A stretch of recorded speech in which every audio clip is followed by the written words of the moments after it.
Hello student, চলে এসেছি একটা আবার নতুন ক্লাসে। আমাদের চলছে পোরশোর টেস্ট পেপার।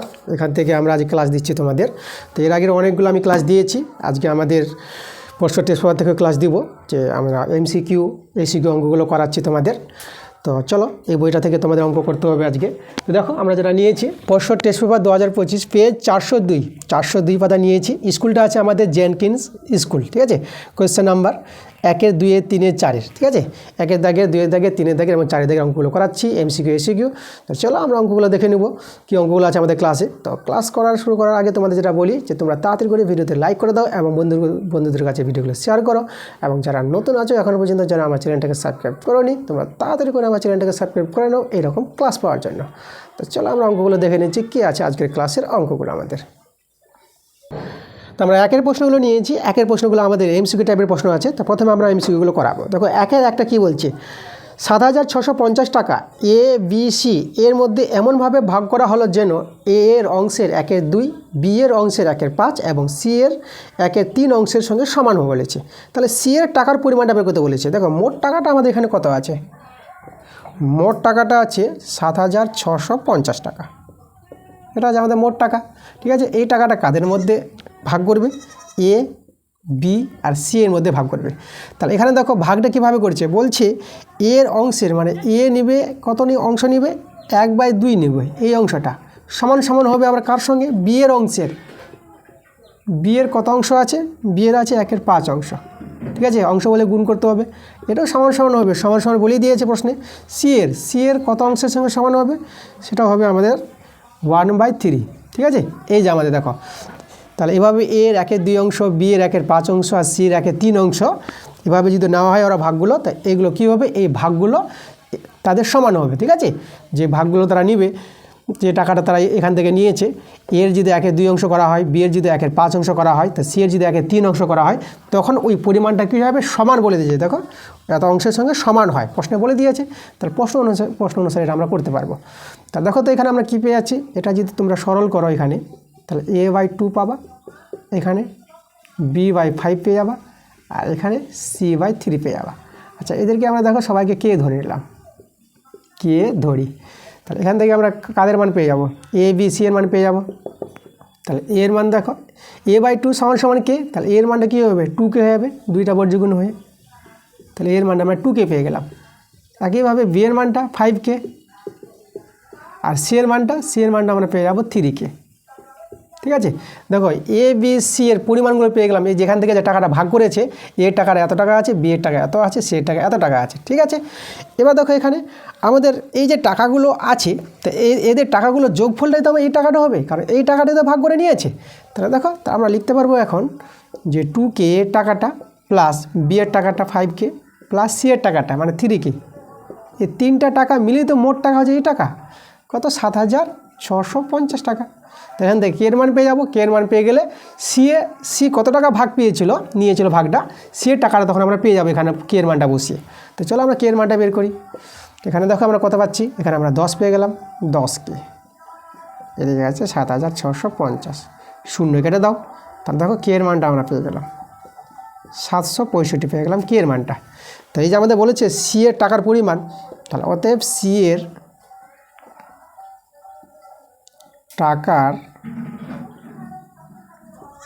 টাকার পরিমাণটা কত হবে? দেখো, সি এর টাকার পরিমাণ ছিল 3k, তাহলে 3 × k, কে এর মান আমরা বের করলাম 765, এটা গুণ করো আমরা অ্যান্সার পেয়ে যাব।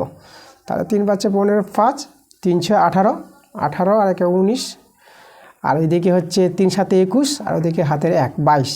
দেখো 2,295, তাহলে 2,295 টাকাটা হবে এটা সি এর টাকা। তা দেখো এই টাকাটা কত নম্বর অপশানে আছে? তাহলে অ্যান্সারটা আমাদের দেখো সি নাম্বার মিলছে, তাহলে আমরা পেয়ে গেলাম অ্যান্সার সি। এবার দ্বিতীয় প্রশ্নটা দেখো, আমাদের দুটো করণী আছে √3 আর একটা করণী নিয়েছে 3√5। এই দুটো করণী বলেছে, এই দুটো করণী এর সমমূলনীয় করণী হলো, ঠিক আছে। সমমূলনীয় মানে এর সঙ্গে যে মিলবে, কোন করণীটা মিলতে পারে। এ নাম্বার অপশান এটা আছে, বি নাম্বার আছে, সি নাম্বার আছে, ডি নাম্বার কোনোটি নয় বলেছে। তা দেখো এটা কাদের সঙ্গে মিলবে, এখানে লক্ষ্য করো, এখানে আমাদের যেটা হবে, এটা যদি তোমরা দেখো, ঠিক আছে, এখানে দেখো 25 বেরো হবে, তাই না। মানে এখানে দুজনের মাথা উপর করণী আছে, এও করণী আছে, এও করণী আছে। তাহলে এটা তোমরা কী দেখতে পাচ্ছ, এখানে তো আমাদের এটা বেরিয়ে আসছে, কত, এখানে আমাদের 5 বেরিয়ে গেল। দেখো এখানে আমাদের করণী থাকছে না, এটা 5 বেরিয়ে গেছে। তাহলে এটা তো হচ্ছে না অপশানটা, কারণ এখানে করণী নাই। এরপর করণী হতে পারে, কিন্তু এরপর তো করণী যাচ্ছে না। দেখো এখানেও কিন্তু করণী বেরিয়ে আসছে, এটা তো হবেই না, দুটোই করণী বেরিয়ে আসছে, করণী থাকছে না। এখানে লক্ষ্য করো, এখানে দেখো এখানে করণী থাকবে, কিন্তু এখানে তো করণী থাকবে না, এটাতে আমাদের এভাবে দাঁড়িয়ে যাচ্ছে। দেখো এটা করণী থাকছে না, মানে দুজনের উপর করণী থাকবে।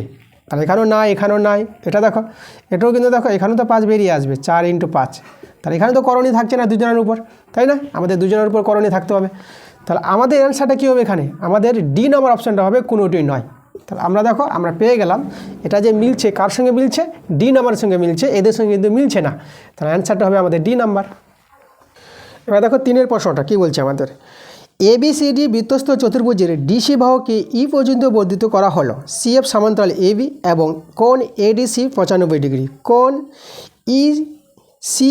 ECF বলেছে আবার 20 ডিগ্রি হলে কোণ BAD এর মান কত হবে? তো আমরা ছবি এঁকে প্রশ্নটা ভালো করে বুঝতে হবে। বৃত্তস্থ চতুর্ভুজ বলেছে, তাহলে দেখো আমরা ছবিটা আঁকছি।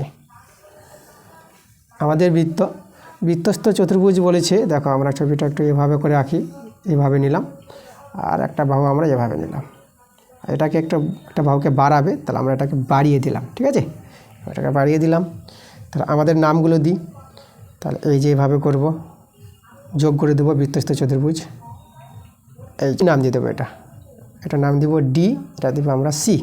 ডিসি বাহুকে বাড়াচ্ছে ই অবধি, দেখো ই অবধি আমরা বাড়িয়ে দিয়েছি। ওকে, তাহলে ডিসি হয়ে গেছে আমাদের। তাহলে এ বি, আমরা এ বি নাম দিয়ে দিচ্ছি এটা। তাহলে এটা নাম দিব, আচ্ছা, ABCD, তাহলে নাম দেবো এ, এটা নাম দিয়ে দিলাম বি, ঠিক আছে? তাহলে ABCD, তাহলে দেখো ABCD আমাদের বৃত্তস্থ চতুর্ভুজ, আর ডিসি বাহুকে ই বিন্দু পর্যন্ত বর্ধিত করছে, এটা আমরা করলাম। এবার প্রশ্ন বলেছে CF সমান্তরাল AB। দেখো CF বলতে দেখো ABর সঙ্গে সমান্তরাল, এখান থেকে একটা সরলরেখা যা, এভাবে করলাম। দেখো তাহলে এখানে আমরা সমান্তরাল বলে দেবো কার সঙ্গে? AB আর CF, এটা আমরা দিয়ে দিলাম F, ঠিক আছে? তাহলে এখানে কিন্তু বলে দিয়েছে AB সমান্তরাল CF, মানে CFটা হচ্ছে সমান্তরাল কার সঙ্গে? ABর সঙ্গে। ওকে, আচ্ছা, তাহলে সমান্তরাল যদি হয়, দেখো একান্তর কোণ, এটা হচ্ছে আমাদের দেখো সমান্তরাল সরলরেখার BCটা ভেদক, তাহলে একান্তর কোণ হয়ে যাবে আমাদের এই কোণটা আর এই কোণটা, তো এটা কিন্তু আমাদের দুটো কোণ সমান হবে। ওকে, আচ্ছা, কোণগুলির মান বলেছে কোণ ADC 95 ডিগ্রি, ADC মানে এই কোণটা বলেছে 95 ডিগ্রি, 95 ডিগ্রি বলে দিয়েছে। আর কোণ ECF মানে এই কোণটা আমাদের কথা বলেছে 20 ডিগ্রি বলেছে, ঠিক আছে? আর কার মান কত বলেছে? কোণ BAD, তাহলে এই কোণটা দেখো BAD, এই কোণের মানটা আমাদের বের করতে হবে। তো দেখো আমরা কীভাবে বের করছি। প্রথমে দেখো আমরা এই কোণ থেকে এই কোণ পাবো, বৃত্তস্থ চতুর্ভুজে বিপরীত কোণগুলি সম্পূরক, তাই না? এটা তোমাদের জানতে হবে। তাহলে এই দুটো কোণের যোগফল হবে 180 ডিগ্রি। তাহলে দুটো কোণের যোগফল 180 ডিগ্রি হলে পরে, তাহলে এই কোণটা কী করে পাবো? 180 ডিগ্রি থেকে একে বাদ দিব, তাহলে এটা পেয়ে যাবো আমরা। তাহলে দেখো, তাহলে 180 ডিগ্রি থেকে যদি আমরা বাদ দিই, কত বাদ দিব? 95 ডিগ্রি বাদ দেবো। তো এটা যদি বিয়োগ করি আমরা কত পেয়ে যাবো? দেখো এটা পেয়ে যাবো আমরা 5, এটা হয়ে গেল আমাদের 7, 9 × 17, 9 × 17, এটা হয়ে যাবে আমাদের 8 দিলে, ঠিক আছে, 85। তাই আমরা 85 ডিগ্রি পেয়ে গেলাম। দেখো এই কোণটা কত ডিগ্রি পেয়ে গেলাম? 85 ডিগ্রি, ঠিক আছে? বৃত্তস্থ চতুর্ভুজে বিপরীত কোণগুলি সম্পূরক বলে আমরা কিন্তু একটা জানলে একটা পেয়ে যাব, ঠিক আছে? 180 ডিগ্রি থেকে বিয়োগ করবো, এটা পেয়ে যাবো। আচ্ছা, এটা পেয়ে গেলাম, আমরা এই কোণটা পেয়ে যাবো, যেটা বললাম এই দুটো কোণ সমান, এরা হচ্ছে একান্তর কোণ, সমান্তরাল সরলরেখা ধর্ম। তাহলে এই কোণটা হবে আমাদের 85 ডিগ্রি। এবার দেখো, এবার এই সম্পূর্ণ কোণটা পেয়ে যাবো, এই যে বড় কোণটা, কী হবে? বড় কোণটা আছে আমাদের নাম, আমরা যদি বলি BCE, ঠিক আছে? BCE, এই কোণটা কত হবে? 85 ডিগ্রি যোগ 20 ডিগ্রি। তাহলে এদের যোগফলটা দেখো, এদের যোগফল হয়ে যাবে আমাদের কত? এটা হয়ে যাবে আমাদের 5, আর এটা হয়ে যাবে 10, 105 ডিগ্রি। তাহলে দেখো আমরা এই কোণটা পেয়ে গেলাম, বড় কোণটা 105 ডিগ্রি পেয়ে গেলাম, ঠিক আছে? 105 ডিগ্রি। এবার তোমাদের জানতে হবে, দেখো বৃত্তস্থ চতুর্ভুজের বহিস্থ কোণটি অন্তস্থ বিপরীত কোণের সঙ্গে সমান হয়, তাহলে এটা যত হবে এও তত হবে, তাহলে এটা 105 ডিগ্রি, তাহলে এই কোণটা হয়ে যাবে আমাদের 105 ডিগ্রি। দেখো অ্যান্সার কিন্তু পেয়ে গেলাম। তোমাদের আবার বলি আমি একটা কথা, আবার একটা ধরো ছোটো করে বৃত্তস্থ চতুর্ভুজ তোমাদের দেখাচ্ছে, এখানে বাড়িয়ে দিলাম, এই যে কথাটা বলি যে এই যে বৃত্তস্থ চতুর্ভুজের বহিস্থ কোণটা, এই কোণটা অন্তস্থ বিপরীত কোণের সঙ্গে সমান হবে, মানে এই কোণ আর এই কোণ সমান হবে, ঠিক আছে? এটা তোমাদের কিন্তু জানতে হবে, এটা নিয়ম আছে। তাহলে এই কোণটা যত হবে এই কোণটা তত ডিগ্রি হবে। দেখো এরই মান বের করতে বলেছিল, তাই না? তাহলে BAD কত 105 ডিগ্রি। তাহলে আমরা পেয়ে গেলাম, একবার লিখে দিই তোমাদের, আমরা BAD কত পেয়ে গেলাম 105 ডিগ্রি পেয়ে গেলাম। তাহলে আমাদের 105 ডিগ্রির কত নম্বর অপশন আছে? আমাদের অপশান আছে C নাম্বার। এবার দেখো 4 প্রশ্নটা কি বলছে, যদি দুটি ঘনকের প্রতিটি বাহু দৈর্ঘ্য 2√6 সেমি হয় এবং উহাদের পাশাপাশি রাখা হয়, তাহলে যে সমকোণী চৌপলটি তৈরি হবে তার কর্ণের দৈর্ঘ্য হবে কত? কর্ণের দৈর্ঘ্য বের করতে বলেছে। দেখো দুটি ঘনক যদি পাশাপাশি রাখে তাহলে সমকোণী চৌপল তৈরি হচ্ছে, মানে আয়তঘন তৈরি হয়ে যাবে।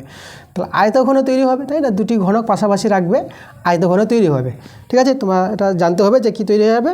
বলে দিয়েছে এখানে সমকোণী চৌপল। সমকোণী চৌপলকে আয়তঘন বলা হয়, ঠিক আছে? আয়তঘন বলতে তোমাদের যদি বলি উদাহরণটা, যেরকম ইট আছে, ইট হচ্ছে আমাদের একটা আয়তঘন। তাহলে এবার দেখো সেই আয়তঘনের কর্ণের দৈর্ঘ্য, তাহলে আয়তঘন বা সমকোণী চৌপলের কর্ণের দৈর্ঘ্য আমরা কি জানি? আমরা লিখব এখানে সমকোণী কি বলেছে? চৌপল, চৌপল, চৌপল, বা এর নাম বলবো আমরা সাধারণ কথায় আয়তঘন। আয়তঘন এর কি কর্ণের দৈর্ঘ্য, কর্ণের দৈর্ঘ্য, কর্ণের দৈর্ঘ্য, ঠিক আছে? এর কর্ণের দৈর্ঘ্য সূত্রটা কি জানি আমরা? আয়তঘন মাত্রাগুলো আছে আমাদের দৈর্ঘ্য, প্রস্থ, উচ্চতা, 3টি মাত্রা। তাহলে দেখো এখানে হচ্ছে আমাদের দৈর্ঘ্যর স্কোয়ার হবে, দৈর্ঘ্য তার স্কোয়ার প্লাস প্রস্থ, প্রস্থ তার স্কোয়ার প্লাস উচ্চতা, উচ্চতা তার স্কোয়ার প্লাস উচ্চতার স্কোয়ার, উচ্চতা তার স্কোয়ার। এই হচ্ছে আমাদের আয়তঘনের কর্ণের দৈর্ঘ্যের সূত্র। এটা আয়তঘন বা সমকোণী চৌপল। এখানে দেখো দুটি ঘনক পাশাপাশি রেখে কিন্তু সমকোণী চৌপল তৈরি হয়েছে, আয়তঘন তৈরি হয়েছে। দেখো আমি তোমাদের দেখাচ্ছি এখানে, এই যে আমাদের একটি ঘনক, ঠিক আছে?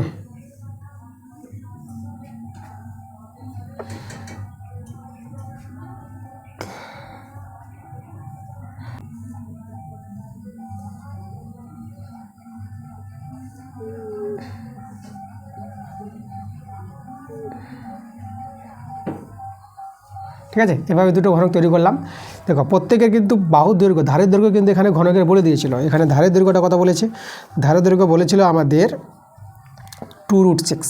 এই যেখানে ধারের দৈর্ঘ্যের কথা বলেছে 2√6, তাহলে তো এরও ধারের দৈর্ঘ্য 2√6, 2√6। দুটোকে পাশাপাশি রাখবে, ঠিক আছে? তাহলে পাশাপাশি রাখলে পরে এভাবে তলটা হয়ে যাবে, এই যে তলটা, ঠিক আছে? মানে আয়তঘন তৈরি হয়ে যাবে, তখন দৈর্ঘ্যটা বড় হয়ে যাবে আর প্রস্থ ছোট হবে। তাহলে দেখো এখানে আমাদের দৈর্ঘ্যটা এই ক্ষেত্রে কী আসবে? এই ক্ষেত্রে আমরা দৈর্ঘ্যটা পাবো 2√6 প্লাস, আর এটা যোগ হয়ে যাবে, এই দৈর্ঘ্য যোগ হয়ে নতুন দৈর্ঘ্য। তাহলে আমাদের তৈরি হবে এখানে 2√6 যোগ করে পেয়ে যাবো আমরা 4√6, এটা দৈর্ঘ্য থাকবে। আর প্রস্থ, প্রস্থ তোমরা দেখো, প্রস্থ বলতে কি, যে এটা হচ্ছে আমাদের দৈর্ঘ্য, আর প্রস্থ এটাকে প্রস্থ ধরো, এই যে, তো এটা তো আমাদের 2√6, তার প্রস্থ আমাদের 2√6। আর উচ্চতা, উচ্চতা, তাহলে উচ্চতা কত হবে? উচ্চতা আমাদের 2√6, এই যে উচ্চতাটা, এটা আমাদের 2√6, কারণ ঘনকের দৈর্ঘ্য প্রস্থ উচ্চতা সমান হয়, তাই না? তাহলে আমাদের প্রস্থ আর উচ্চতা তো সেম থাকবে, ঠিক আছে? এখানে তো পাল্টাবে না। যদি দুটো ঘনক মিলে আয়তঘন তৈরি হয়ে যায়, সমকোণী চৌপল তৈরি হয়, তাহলে দৈর্ঘ্যটা চেঞ্জ হবে, প্রস্থ আর উচ্চতা কিন্তু একই থাকবে। এটা তোমাদের জানতে হবে, প্রস্থ আর উচ্চতা চেঞ্জ হবে না, দৈর্ঘ্যটা শুধু চেঞ্জ হয়ে যাবে। দেখো দৈর্ঘ্যটা বেড়ে যাবে, দুটো ঘনক যখন পাশাপাশি রেখে দিবা, দৈর্ঘ্যটা এই দৈর্ঘ্য যোগ হয়ে, তাই না, নতুন একটা দৈর্ঘ্য তৈরি করবে। তাহলে আমরা দৈর্ঘ্য পেয়ে গেলাম, প্রস্থ পেয়ে গেলাম, উচ্চতা পেয়ে গেলাম। চলো মানটি এখানে আমরা বসিয়ে দিই। তাহলে দৈর্ঘ্যের মান পেলাম 4√6 তার হোল স্কোয়ার, প্রস্থ 2√6 তার হোল স্কোয়ার, উচ্চতা 2√6 তার হোল স্কোয়ার। এটা সলভ করলে আমরা অ্যান্সার পেয়ে যাব। আচ্ছা, এটা তো আমাদের এককটা হবে, এখানে সেমি আছে, তাহলে তোমরা সেমি লিখে দেবে, সেমি। আচ্ছা, এখানে দেখো 4-এর স্কোয়ার কত হয়? 4-এর স্কোয়ার 16, আর এখানে রুটটা উঠে যাবে, 6 থেকে যাবে, তাই না? স্কোয়ারের জন্য রুট উঠে যায়, 6 থেকে গেল।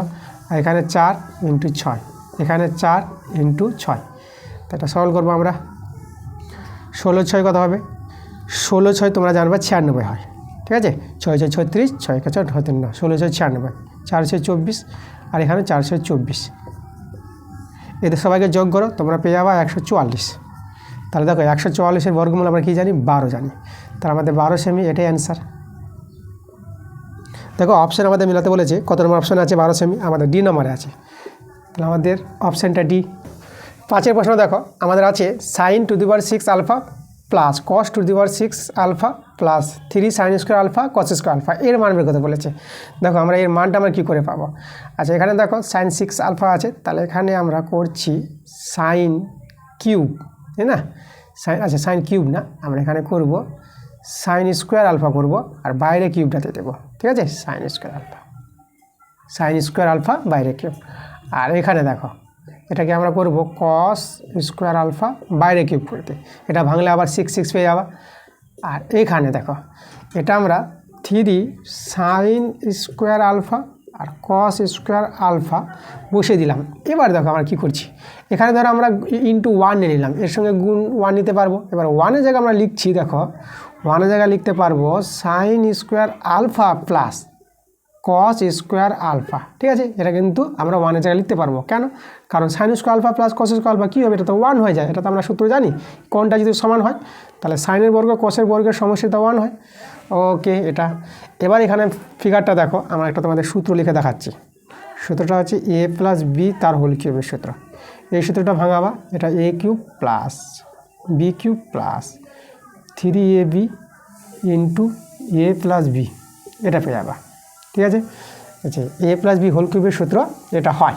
তা দেখো, তা তো এই পার্টটাতে আমাদের সাজানো আছে, এটা a এটা b ধরে, a cube plus B cube plus 3ab into a plus B, দেখো সূত্রটা। তাহলে আমরা এখানে লিখে দিতে পারবো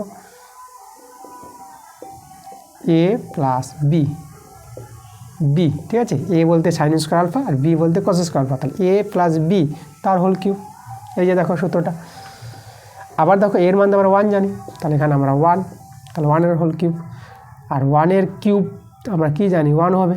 1-এর উপর যাই পাওয়ার থাক না কেন 1-ই হয়, তার অ্যান্সার কিন্তু আমরা পেয়ে গেলাম 1। দেখো কত নম্বর অপশানে মিলছে? আমাদের 1টা মিলছে এ নাম্বার অপশানে, তাহলে আমাদের অ্যান্সারটা হবে এ নাম্বার। এবার দেখো 6-এর প্রশ্নটা কী বলছে?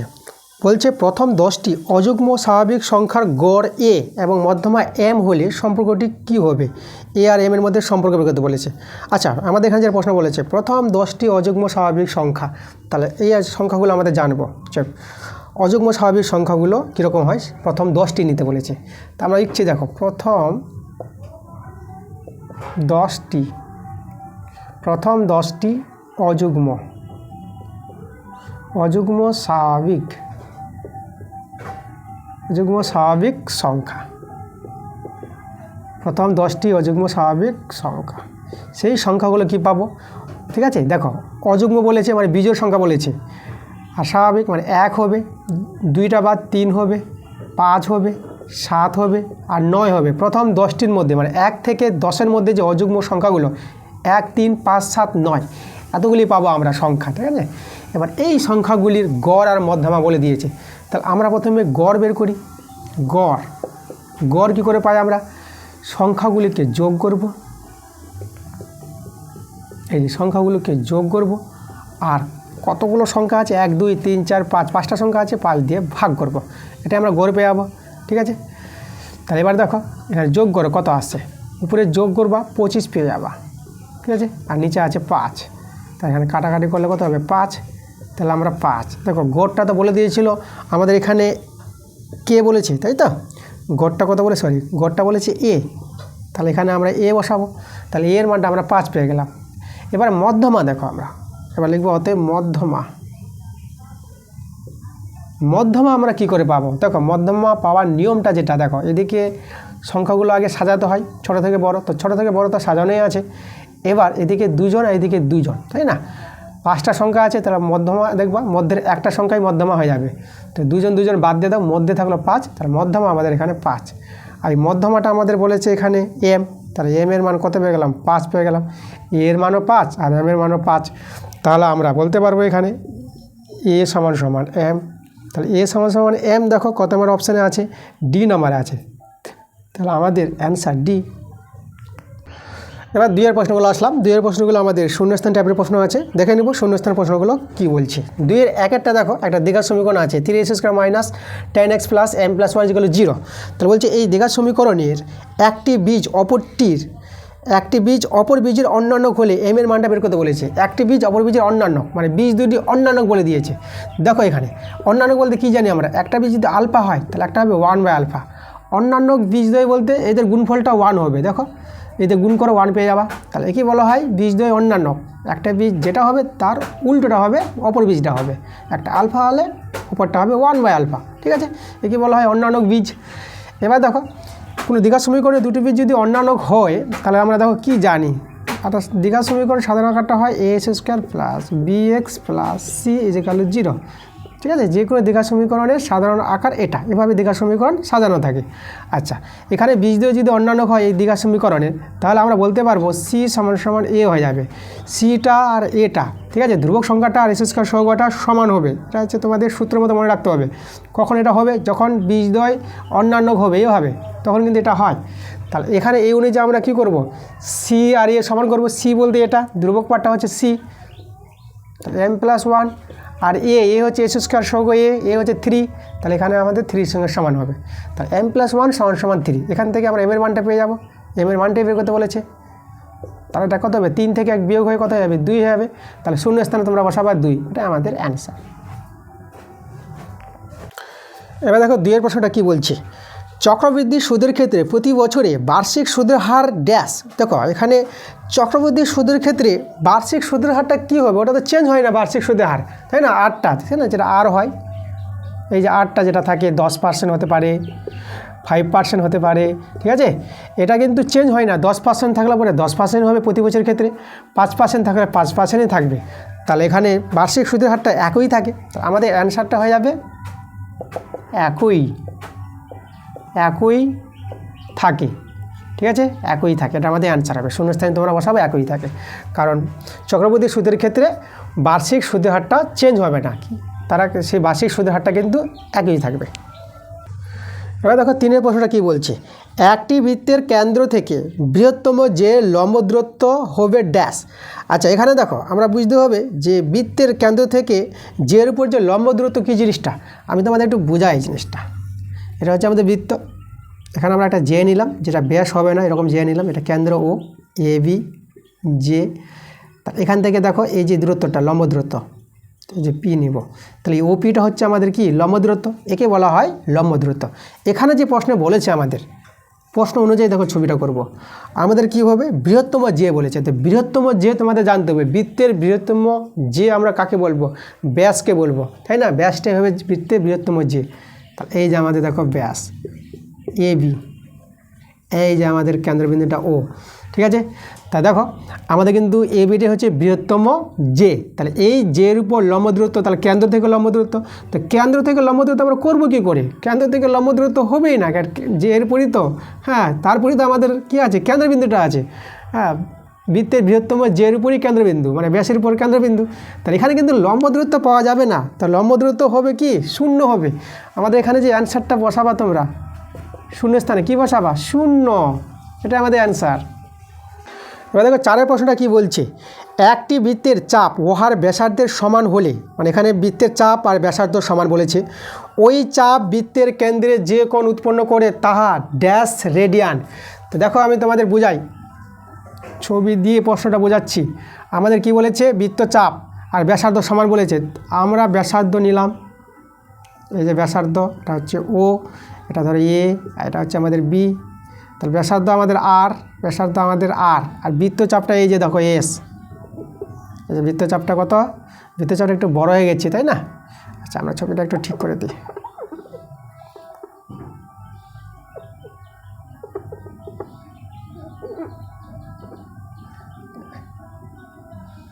এই যে আমাদের দেখো, তাহলে আমরা এটাকে নাম দিব, এটা এ নাম দিয়ে দিলাম, এটা বি নাম দিয়ে দিলাম। এটা আমাদের ব্যাসার্ধ আর নিলাম, এই যে ব্যাসার্ধ আর। এবার বৃত্তচাপ, এই যে বৃত্তচাপটাকে আমরা কী নিয়ে নিলাম? বৃত্তচাপটাকে এস নিয়ে নিলাম। ওকে, এখানে ও এ যে ব্যাসার্ধ আছে সেটা আর আছে, আর এ বি যে বৃত্তচাপটা আছে এ বি বৃত্তচাপটা কী আছে? এস আছে। আর এখানে আমাদের বলে দিয়েছে প্রশ্নে এস সমান সমান আর, ব্যাসার্ধ আর বৃত্তচাপ যদি সমান হয় তাহলে এইভাবে ব্যাসার্ধ বৃত্তচাপ নিয়ে কেন্দ্রে যে কোণটা উৎপন্ন হয়েছে, এই যে কোণটা এওবিটা, তাহলে এওবি কোণটা কত হবে দেখে নাও। এখানে কোণটা হবে এওবি, এই এওবি কোণটাকে বলা হয় 1 রেডিয়ান, তাই না? এটাকে আমরা বলবো 1c, 1 রেডিয়ান 1c। আমরা এখানে বলবো 1 রেডিয়ান, 1 রেডিয়ান, বা তোমরা 1cও বলতে পারো, 1c বলতেই 1 রেডিয়ান, ঠিক আছে? তাহলে আমাদের শূন্যস্থানে কি বসবে? 1 বসবে, 1 রেডিয়ান। এবার আমরা 5-এর প্রশ্নটা করাবো। আচ্ছা, আমাকে সিমকি চ্যাটার্জি বলে আমাকে একটা মেয়ে কমেন্ট করেছে। সে কমেন্ট করে বলছে যে আমার ব্যাকগ্রাউন্ডে আওয়াজ আসছে। তো ব্যাকগ্রাউন্ডে আওয়াজটা কেন আসছে আমি তোমাদের সঙ্গে শেয়ার করছি। যে আমাদের যে বাড়িটা আছে এটা যৌথ পরিবারের বাড়ি আছে, আমাদের অনেকগুলো মেম্বার আছে। তো যে অনেকগুলো মেম্বার, অনেকজন লোকজন থাকা, তোমরা বুঝতেই পারছো, তার একটা আওয়াজ আসবে, বিভিন্ন ধরনের আওয়াজ পাওয়া যাচ্ছে। তো আমি চেষ্টা করবো যেন ব্যাকগ্রাউন্ডে আওয়াজ না আসে, সেভাবে আমি ভিডিও বানাবো। সেরকম টাইমটা আমাকে বাছাই করতে হবে, ঠিক আছে? তো পরবর্তী যে ভিডিওগুলো আছে তোমাদের দেখবা যে আওয়াজগুলো আর পাবা না। সম্ভবত এই ভিডিওর পরই তোমরা দেখবা যে কোনো আওয়াজ না আসতে পারে। আমি চেষ্টা করবো যতটা পারবো যেন আওয়াজ না আসে। তো যাই হোক, আমাকে সিমকে চ্যাটার্জি বলে কমেন্ট করেছিল যে ব্যাকগ্রাউন্ডে আওয়াজ আসছে, একটু চেঁচামেচি আওয়াজ হচ্ছে। তো এই আওয়াজগুলো কিন্তু তাড়াতাড়ি বন্ধ হয়ে যাবে, আওয়াজ কিন্তু তোমরা আর পাবা না। চলো আমরা আজকের অঙ্ক যেটা আছে 2-এর 5-এর অঙ্কটা যেটা বলছিলাম, তো 2-এর 5-এর অঙ্কটা এখানে বলছে n সংখ্যক সংখ্যার গড় x বার যদি প্রতিটি সংখ্যার সাথে কে যোগ করা হয় তাহলে নতুন সংখ্যাগুলির গড় হবে ড্যাশ। নতুন সংখ্যাগুলির গড় কী হবে? আচ্ছা, এখানে n সংখ্যক সংখ্যা আছে, তাহলে দেখো n সংখ্যক সংখ্যা বলতে আমরা x1 একটা নিলাম, x2 দুটা, করতে করতে কত n সংখ্যক, তাহলে শেষ হবে xn। তাহলে এতগুলো আছে n সংখ্যক। n সংখ্যক বলতে 1 থেকে শুরু, n থেকে শেষ। তা এই সংখ্যাগুলি গড় বলে দিয়েছে। তাহলে গড় আমরা কীভাবে জানি? গড় বের করার নিয়ম হচ্ছে সবগুলো সংখ্যা যোগ করো। এই যে আমরা যোগ করলাম, যোগ করার পর কতগুলো সংখ্যা আছে 1 থেকে n, মানে nটা সংখ্যা আছে, n দিয়ে ভাগ করো, এটাকে বলা হয় গড়। আর এই গড়টা আমাদের বলে দিয়েছে কত? এই গড়টা বলেছে x বার। প্রশ্নে কিন্তু x বার বলে দিয়েছে, তাহলে x বারের মান কিন্তু এটা পেয়ে গেলাম। এবার যেটা প্রশ্ন করেছে প্রতিটি সংখ্যার সাথে, ঠিক আছে? এখন প্রতিটি সংখ্যার সাথে যে x1-এর সাথে কে যোগ করবে, তাহলে এখানে x2-এর সাথে কত যোগ হবে? কে যোগ হবে। এরকম সবগুলোর সাথে কে যোগ করে শেষে আমাদের হবে xn যোগ কে, বলে দিয়েছে প্রশ্নে। প্রতিটি সংখ্যার সাথে কে যোগ করলে নতুন গড় কী হবে? এবার দেখো নতুন গড়,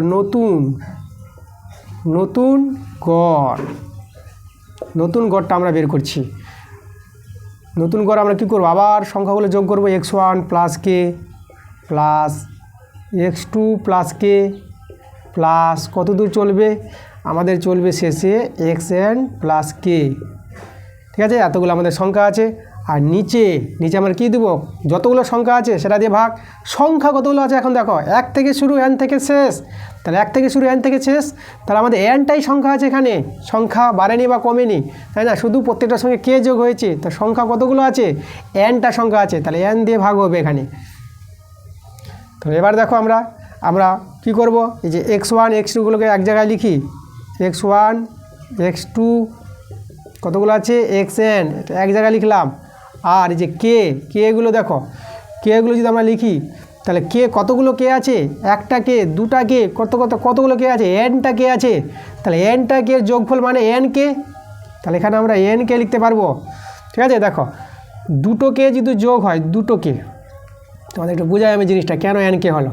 তা দুটোকে যোগ করলে 2k, তিনটাকে যদি যোগ করো, তিনটাকে যোগ করলে কত হবে? 3k। তাহলে nটাকে যোগ করবা, এখানে কতগুলো কে আছে? n সংখ্যক কে, তাহলে nটাকে যোগ করলে n কে হবে, দুটাকে যোগ করলে 2k, তিনটাকে যোগ করলে 3k, আর nটাকে যোগ করলে nk, ঠিক আছে? এই যোগফলটা মনে রাখবা। আর এই যে নিচের যে nটা আছে, আমরা এই nটা একে দিতে পারবো, আর এই nটা একেও দিতে পারবো, পৃথক পৃথক করে দিলাম আমরা nটাকে। এবার দেখো এর মানটা তো আমাদের x বার, দেখো এর মানটাই যে x বার আমরা পেয়েছি, তাহলে এর জায়গায় আমরা x বার বসিয়ে দিলাম প্লাস, আর এখানে n কেটে দাও, থাকলো কে, আমরা কে বসিয়ে দিলাম। তাহলে আমাদের নতুন গড় হচ্ছে এটাই, তাহলে শূন্যস্থানে তোমরা এটা বসাবা, এটাই আমাদের অ্যান্সার। এবার 6-এর প্রশ্নটা দেখো বলছে একটি চঙের দৈর্ঘ্য h এবং ভূমির ব্যাসার্ধ r যদি ইহার আয়তন একটি সমান ব্যাসার্ধ বিশিষ্ট গোলকের আয়তনের সমান হয় তাহলে h এবং r এর সম্পর্ক কত হবে? তো এইচ আর আর সম্পর্কে বের করতে বলেছে। চঙের দেওয়া আছে, দৈর্ঘ্য মানে উচ্চতা দেওয়া আছে। তাহলে এখানে দেখো চং যেটা আছে আমাদের চং, তাহলে চঙের কী কী দেওয়া আছে, উচ্চতা দেওয়া আছে, উচ্চতা, চঙের উচ্চতা কিন্তু এখানে এইচ বলে দিয়েছে, আর ভূমির ব্যাসার্ধ কিন্তু এখানে আর বলে দিয়েছে। তাহলে আয়তন আমরা বের করতে পারবো, চঙের আয়তন। চঙের আয়তনের সূত্র তোমাদের জানতে হবে পাই আর স্কোয়ার এইচ, এটা হচ্ছে চঙের আয়তনের সূত্র। তারপর বলেছে গোলক, দেখো এখানে সমান ব্যাসার্ধ বিশিষ্ট, তাহলে চঙের ব্যাসার্ধ আর ছিল, তা গোলকের ব্যাসার্ধ কত হবে, গোলকের ব্যাসার্ধ পেয়ে যাব আর, গোলকের ব্যাসার্ধ কত হবে, আর হবে, প্রশ্নে বলে দিয়েছে চঙের ব্যাসার্ধ আর গোলকের ব্যাসার্ধ সমান। ওই যে বলেছে সমান ব্যাসার্ধ বিশিষ্ট বলে দিয়েছে, দেখো এখানে সমান ব্যাসার্ধ বিশিষ্ট গোলকের আয়তন, তার জন্য আমরা গোলকের ব্যাসার্ধ আর নিতে পারবো। তাহলে গোলকের আয়তন কত হবে, গোলকের আয়তনের সূত্রটা মনে রাখবা 4/3 পাই আর কিউব, এটা হচ্ছে গোলকের আয়তনের সূত্র, ঠিক আছে। তাহলে আয়তনগুলো সমান বলে দিয়েছে, তাহলে আমরা অতএব 4/3 পাই আর কিউব সমান পাই আর স্কোয়ার এইচ। দেখো গোলকের আয়তন চঙের আয়তন সমান করে দিলাম, সমান বলেছে প্রশ্নে। তাহলে আমাদের এখানে দেখো এইচ আর আর এর মধ্যে কিন্তু সম্পর্ক বেরিয়ে আসবে। আমরা 4 কাটছে না, 4 আমরা রেখে দেবো, 4 থেকে যাবে, এখানে পাই কেটে যাচ্ছে, আর আর স্কোয়ার আর কিউব, তাহলে এখানে আর থেকে গেল, আর কিছু কাটছে না। এবার আমরা কি করব, এখানে 4 আর থেকে গেল, 3টা ওইদিকে বর্জগুণ করি, 3টা বর্জগুণ করলে আমাদের কত হবে 3h। তাহলে দেখো আমাদের আর ও এইচের মধ্যে এটাই তো সম্পর্ক, আর ও এইচের মধ্যে সম্পর্ক বের করতে বলেছিল, তাহলে শূন্য স্থানে তোমাদের এটা বসাতে হবে, 4r = 3h, এটাই আমাদের অ্যান্সার। এবার 3-এর প্রশ্নগুলো দেখো, 3-এর প্রশ্নগুলো আমাদের আছে সত্য বা মিথ্যা লেখো, মানে সত্য মিথ্যা আমাদের করতে হবে, কোনটা সত্য হবে আর কোনটা মিথ্যা হবে, ঠিক আছে। তবে দেখে নেব সত্য মিথ্যা অঙ্কগুলো কী বলছে। তাহলে আমি তোমাদের যেটা বলবো যে মাধ্যমিকের রেজাল্ট, অঙ্কের জন্য যে রেজাল্টটা মাধ্যমিকের তোমাদের, এটা হচ্ছে প্রদীপ স্যারের দায়িত্ব, তোমাদের এই 2025 সালের মাধ্যমিকের অঙ্কের রেজাল্ট আমি তোমাদের করিয়ে দেবো, ঠিক আছে। তোমাদের শুধু আমার ভিডিওগুলো ক্লাসগুলো ভালো করে দেখতে হবে এবং প্রথম থেকে দেখতে হবে। যারা প্রথম থেকে আমার ভিডিওগুলো দেখছে তাদের কোনো অঙ্ক সমস্যা হবে না, আর যদিও কোনো অঙ্ক সমস্যা হয় তোমরা কিন্তু কমেন্টে জানাবা। আমি বলেছি যে অঙ্কটা তোমাদের সমস্যা হচ্ছে সেই অঙ্কটা নাম্বারটা মেনশন করবা কমেন্টে, যেন আমি বুঝতে পারি যে কোন অঙ্কগুলো তোমাদের সমস্যা হচ্ছে। আমি সেই অঙ্কগুলো আবার তোমাদের পুনরায় বুঝিয়ে দেওয়ার চেষ্টা করব, কারণ অঙ্কগুলো কিন্তু রিপিট আসছে, আর রিপিট অঙ্কগুলো কিন্তু আমি করে দিচ্ছি। আর আমি যেহেতু জানি যে অঙ্কগুলো তোমাদেরগুলো সমস্যা হচ্ছে, তাহলে সেই রিপিট আসা অঙ্কগুলো আমি তোমাদের ডিটেলসে বুঝিয়ে দেবো, যেগুলো তোমাদের সমস্যা হচ্ছে অঙ্কগুলো, ঠিক আছে। তাহলে কোনো চিন্তা নাই, তোমাদের অঙ্কের রেজাল্ট প্রদীপ স্যার করিয়ে দিবে, চাপ নাই। তোমরা শুধু ভালো করে ক্লাসগুলো দেখো এবং ভিডিওগুলোতে লাইক করো, বন্ধুদের কাছে ভিডিওগুলো শেয়ার করো। আর যারা নতুন আছো এখন পর্যন্ত আমার চ্যানেলটাকে সাবস্ক্রাইব করোনি, তোমরা তাড়াতাড়ি করে আমার চ্যানেলটাকে সাবস্ক্রাইব করে নাও এইরকম ক্লাস পাওয়ার জন্য। তাই চলো আমরা 3 অঙ্কগুলো দেখবো। 3-এর সত্য মিথ্যা অঙ্কগুলো কী বলছে। 3-এর একটা বলছে 3টি ক্রমিক সমানুপাতিক ধনাত্মক সংখ্যার গুণফল 27 হলে মধ্য সমানুপাতিটি হবে 9। তা আমাদের দেখো এখানে সত্য হবে না মিথ্যা হবে, মধ্য সমানুপাতিক 9 হবে কি। 3টি ক্রমিক সংখ্যা বলেছে, তা আমরা ধরি 3টি, এখানে ধনাত্মক বলেছে, সংখ্যা 3টি ধনাত্মক হবে, ধরে 3টি ধনাত্মক লিখে দেবো আমরা, ধনাত্মক ক্রমিক সংখ্যা,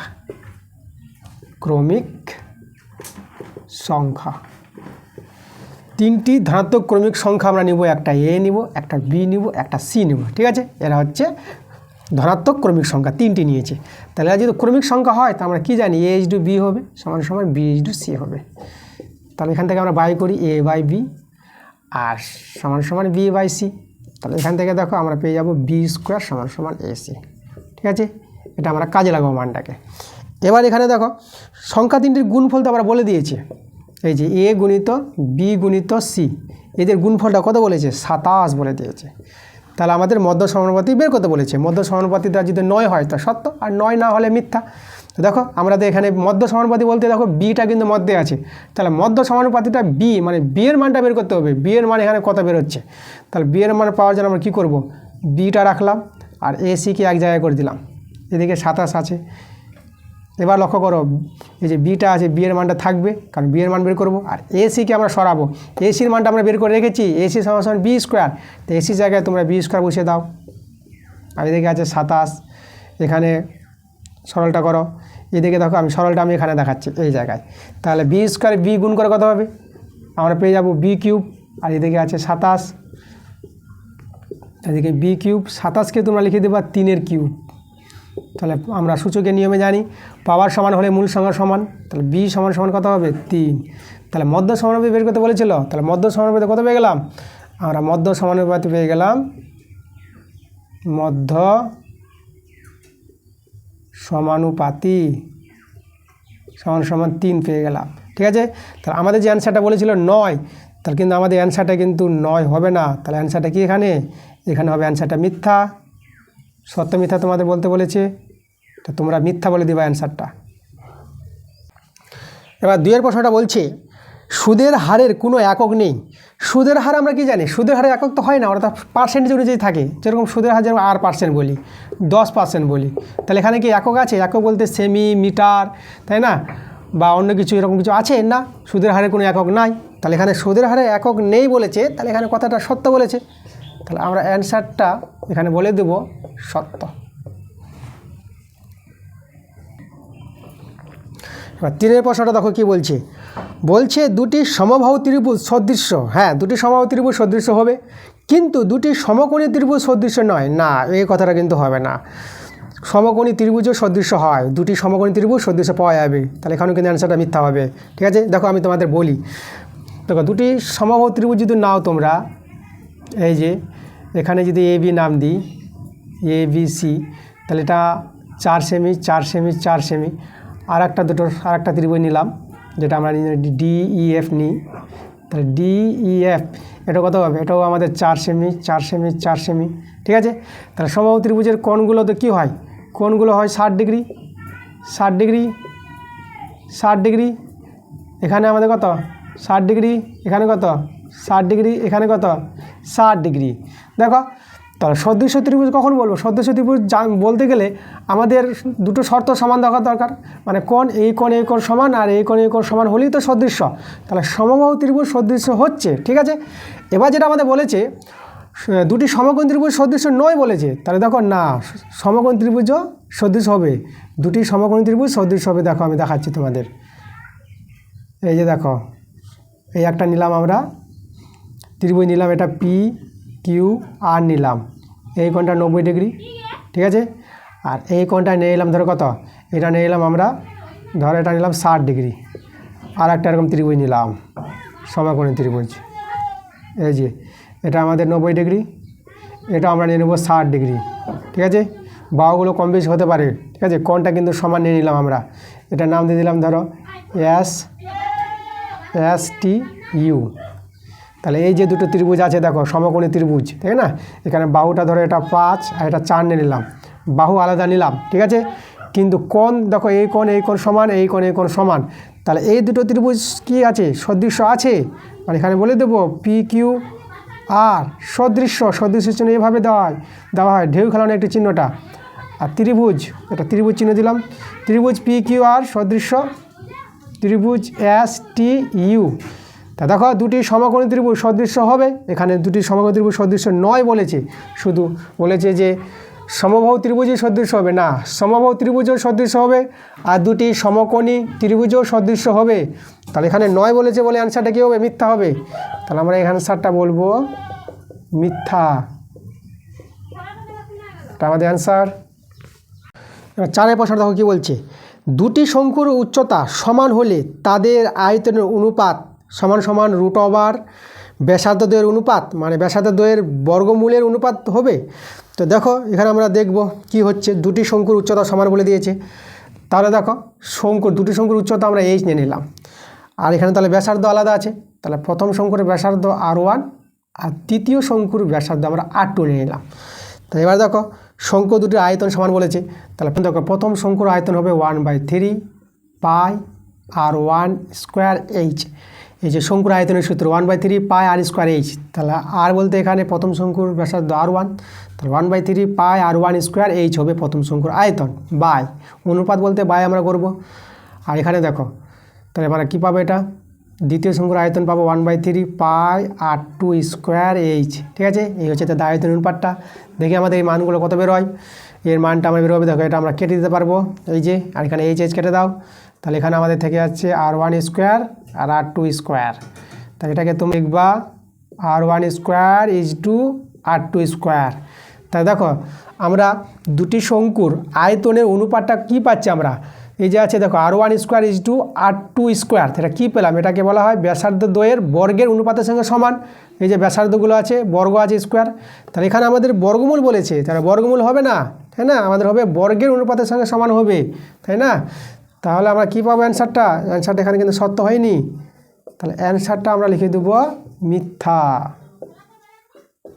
ঠিক আছে, এবার দেখো 5 প্রশ্নটা বলছে 1c গ্রেটার দেন 1 ডিগ্রি। দেখো আমাদের এটা বলেছি 1c বলতে 1 রেডিয়ান, 1 রেডিয়ানটা বড় হবে কার চেয়ে, 1 ডিগ্রির চেয়ে। এটা আমাদের কি সত্য? এই কথাটা কিন্তু সত্য। কেন? কারণ আমরা জানি যেহেতু 1 রেডিয়ান সমান সমান কত ডিগ্রি, 57 ডিগ্রি 16 মিনিট 22 সেকেন্ড। ঠিক আছে, এটা তোমাদের জানতে হবে। 1 রেডিয়ান সমান সমান এভাবে হয় 57 ডিগ্রি 16 মিনিট 22 সেকেন্ড। তাহলে এখানে দেখো 1 রেডিয়ান, তাহলে 1 ডিগ্রি চেয়ে তো বড় আছে, দেখো এটা তো 57 ডিগ্রি প্লাস তার সঙ্গে আরও কিছু আছে। তাহলে আমাদের বলতে পারবো হ্যাঁ 1 রেডিয়ানটা 1 ডিগ্রির চেয়ে বড়। তাহলে এটা আমাদের কি, এটা হচ্ছে আমাদের সত্য কথা আছে, অ্যান্সারটা হবে আমাদের সত্য। 6 প্রশ্ন দেখো আমাদের কিছু সংখ্যা দেওয়া আছে 10, 12, 14, 15, 18, 20, 22, 24। এই সংখ্যাগুলির আমাদের কী বের করতে বলেছে, সংখ্যাগুলির মধ্যমা হলো 17, মানে মধ্যমা আমাদের 17 বলে দিয়েছে। তো আমরা দেখবো বের করে যে এদের মধ্যমা যদি 17 হয় তাহলে সত্য, আর যদি 17 যদি না হয় মধ্যমাটা তাহলে মিথ্যা। মধ্যমা আমরা বের করবো, মধ্যমা কী করে পাই, মধ্যমা পাওয়ার জন্য আগে সংখ্যাগুলিকে কী করতে হবে, মানের ঊর্ধ্বক্রম অনুসারে সাজাতে হবে, মানে ছোট থেকে বড় আকারে সাজাবো আমরা। তাহলে দেখো সবচেয়ে ছোটো কে আছে, তাহলে এখানে ছোট সংখ্যাটা আমরা দেখতে পাচ্ছি 10, তারপরে 12, তারপরে 14, তারপরে 15, তারপরে 18, তারপরে 20, তারপরে 22, তারপরে 24। তাহলে আমরা দেখতে পাচ্ছি এখানে সংখ্যাগুলি ছোট থেকে বড় আকারে সাজানো আছে। তাহলে সাজানো থাকে তো খুবই ভালো। ঠিক আছে, আমাদের আর কি বলেছে সাজাতে হলো না, আমরা কাজ করতে বেঁচে গেলাম। তাহলে এবার আমরা কি করব, মধ্যমাটা এবার এখান থেকে বের করব। মধ্যমা কী করে পাবো এখন, আমরা দেখো কটা সংখ্যা আছে, 1, 2, 3, 4, 5, 6, 7, 8, 8টা সংখ্যা। তা 8টা সংখ্যা যে মধ্যমা থাকে তাহলে মাঝের দুজনকে আমরা বলবো তাহলে দেখো আমরা মধ্যমা কী করে পাবো, মধ্যমা পাওয়ার জন্য আমরা করছি কি, আমরা লিখে দিচ্ছি অতএব দিয়ে মধ্যমা সমান হবে। দেখো কটা সংখ্যা আছে, 1, 2, 3, 4, 5, 6, 7, 8, 8টা সংখ্যা আছে। তাহলে আমরা মাঝের দুজনকে নিই। তাহলে দেখো মাঝের দুজন আমরা কী করে পাবো, এদিকে নাও 3 জন আর এদিকে নাও 3 জন। তাহলে 3 জন আমাদের বাদ পড়ে গেল, ঠিক না, বাদ কেটে দিলাম আমরা। আর মাঝে থাকলো কে, মাঝে থাকলো এরা। তাহলে মধ্যমা হবে দেখো মাঝের দুজনকে যোগ করবা আর 2 দিয়ে ভাগ করবা। এভাবে যদি করি তাহলে মধ্যমা পেয়ে যাবো, এই সংখ্যাগুলোর মধ্যমা পাবো আমরা। তাহলে আমরা যোগ করো, আমরা যদি যোগ করি দেখো এখানে পাবো আমরা 15, 15, 30, 30 আর 3, 33, 33 বা 2, এটা আমাদের মধ্যমা আসছে। আমাদের এখানে মধ্যমাটা বলেছে 17, এখানে যদি 34 আসতো তা আমরা 2 দিয়ে ভাগ করে 17 পেতাম, কিন্তু এখানে 34 তো আসেনি, এখানে 33 এসেছে। তাহলে কিন্তু মধ্যমা 17 হবে না। তাহলে আমাদের এখানে অ্যান্সারটা কী পেলাম, অ্যান্সারটা পেয়ে গেলাম মিথ্যা। এবার দেখো 4 প্রশ্নগুলো আসলাম। 4 প্রশ্নগুলো আমাদের আছে 2 মার্কের প্রশ্ন, তোমরা এক একটা প্রশ্নের জন্য 2 নম্বর করে পেয়ে যাবা। তো চলো আমরা 4 অঙ্কগুলো করাই। 4-এর 1-এর অঙ্কটা কি বলছে, বার্ষিক 5% চক্রবৃদ্ধি হার সুদে কিছু টাকা বলেছে, মানে আসল না, এখানে কিছু টাকার 2 বছরের চক্রবৃদ্ধি সুদ 82 টাকা হলে আসল নির্ণয় করো। আমাদের আসলটা বের করতে বলেছে, আমরা এখানে ধরে নিব আসল, ধরি আসলকে আমরা পি বলি, তাহলে আসলটা আমরা ধরে নিলাম x টাকা। ঠিক আছে, আচ্ছা এখানে দেখো আমাদের কিন্তু আর যেটা সুদের হারটা এখানে 5% বলে দিয়েছে। আর আমাদের কি বলেছে, সময়টাকে যে আমরা n বলি, n হচ্ছে আমাদের 2 বছর। ঠিক আছে, আর চক্রবৃদ্ধি সুদ বলে দিয়েছে কত, 82 টাকা। এবার আমরা কি করব, চক্রবৃদ্ধি সুদ বের করব এদেরকে নিয়ে। তা আমরা বের করছি অতএব চক্রবৃদ্ধি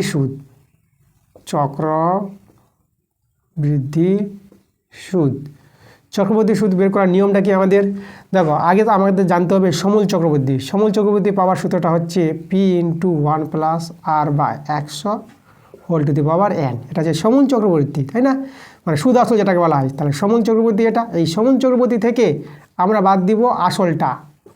একবারে কিন্তু চক্রবর্তী সুদ পাবা না, তাই না, চক্রবর্তী সুদের ক্ষেত্রে একবারে চক্রবর্তী সুদ পাবা না। সরল সুদের ক্ষেত্রে কিন্তু একবারই সুদ পেয়ে যাবা, কিন্তু চক্রবর্তী সুদের ক্ষেত্রে একবারে পাবা না। প্রথমে কি আমাদের সমন চক্রবর্তী বের করতে হবে, আর সমন চক্রবর্তী থেকে আসলটা বিয়োগ করব, তখনই আমরা পেয়ে যাবো চক্রবর্তী সুদ। তাহলে এটাই হচ্ছে আমাদের চক্রবর্তী সুদের সূত্র। তোমরা যে সূত্র বলো এটাই সূত্র আমাদের। তা চলো আমি এখান থেকে মানগুলো বসাবো। আচ্ছা, চক্রবর্তী সুদটা আমাদের এখানে বলে দিয়েছে, চক্রবর্তী সুদটা কত বলে দিয়েছে, 82। তো এর সঙ্গে আমরা 82 সমান করে দিলাম। এখানে আমরা মানটা বসাই। পি এর মান হচ্ছে এক্স ধরেছি, 1 প্লাস আর বলছে সুদের হারটা 5% বা 100, আর এন সময়টা আছে 2 বছর, আর পি এখানে এক্স দিয়ে দিলাম সমান সমান 82। এবার এখান থেকে এক্সের মান আমরা বের করে নেবো, অ্যান্সার হয়ে যাবে। এক্সটা আমরা কমন নিয়ে নিলাম, এই যে এক্স আর এক্স আছে বাইরে টেনে নিলাম। এটা দেখো ভগ্নাংশে যোগ বিয়োগ করো, এটা কত পাবা, এটা 105/100 পেয়ে যাবা। তাহলে 105/100। এবার যেহেতু স্কোয়ার আছে আমরা দুবার গুণ করে দেবো, আর একটা নেব 105/100, আর এখানে 1 থাকবে যদি এক্সট্রা কমন নিয়ে নিয়েছি, আর এ থেকে আমাদের আছে 82। এবার আমাদের গুণ করতে হবে 105 আর 105, 105 গুণটা তোমরা করবা, তোমরা 11,025 পেয়ে যাবো, 11,025। ঠিক আছে, এটা হবে আমাদের 105 গুণফলটা। আর নিচে 100 গুণ করে তো তোমরা জানো এটা 10,000 পাবা, -1, এটা 82 আছে। তাহলে এখানে দেখো এক্স, এবার আমরা কী করবো, ভগ্নাংশে যোগ বিয়োগ। এদিকে আমাদের 1000 হবে এখানে, আর এদিকে 11,025। তাহলে 11,025 থেকে, সরি এটা 10,000 আছে, ঠিক আছে, এখানে হবে -10,000 আর 11,025। তাহলে 11,025 থেকে তুমি যদি 10,000 বিয়োগ করো, তাহলে কত হবে, আমরা পেয়ে যাবো 1,025 পেয়ে যাবো বিয়োগফলটা। ঠিক আছে, আর নিচে আছে আমাদের 10,000, বিয়োগফলটা করে দিলাম। আর এদিকে তো আমাদের 82 আছে। এবার বর্গগুণ করে নাও, বর্গগুণ যদি করো তাহলে তোমরা পেয়ে যাবা এক্স ইন্টু 1025 সমান সমান 82, 4টা শূন্য হবে, 4টা শূন্য আমরা বসিয়ে দিলাম। এবার দেখো আমাদের এখান থেকে এক্সের মানটা বের করতে হবে, এক্সের মানটা আমরা এই দিকে বের করে দেখাই। তাহলে বা এক্স সমান সমান কত হবে, উপরে হবে আমাদের 82, 4টা শূন্য, আর নিচে 1025। কাটাকাটি করো 5 দিয়ে, 5 দিয়ে 10, একটা শূন্য পাবা, 5 5 25। আর এখানে 5 দিয়ে করলে 5 1 5, 3 চলে আসলো 32, 5 6 30, 2 5 4 20। ঠিক আছে, আবার 3টা শূন্য এখানে বসে যাবে। আবার 5 দিয়ে করি, 5 4 20, 5 1 5, আর এখানে যদি 5 দিয়ে করি তাহলে এখানে দেখো 5 3 15, আর এখানে 1 চলে আসবে 14, 5 দিয়ে 14, সরি 5 দিয়ে 10, 4 40, 5 8 40, আর 2টো শূন্য বসে যাবে। এবার আমরা কী দিয়ে গুণ করবো, এবার 8 দিয়ে 41 8, 41 8 328 পেয়ে যাবা, আর 2টো শূন্য বসে যাবে। তাহলে দেখো আমরা কিন্তু 800 পেলাম। তাহলে এক্সের মান কত পেলাম, 800। তাহলে আমাদের যে আসলটা বের করতে বলেছিল, অতএব আসল কত পেয়ে গেলাম, 800 টাকা পেয়ে গেলাম। ঠিক আছে, তাহলে এটাই আমাদের অ্যান্সার। এবার 2 এর প্রশ্নটা বলছে, দেখো কোনো ব্যবসায় এ এবং বি যথাক্রমে 30,000 টাকা ও 20,000 টাকা বিনিয়োগ করলো। বছরান্তে 12% লাভ হলে, মানে বছরের শেষে যদি 12% লাভ হয়, তাহলে বি কত টাকা পাবে। বি এর এখানে লাভটা বের করতে বলেছে। তাহলে চলো এ ও বি এর মূলধনের অনুপাত আমরা বের করে নিই।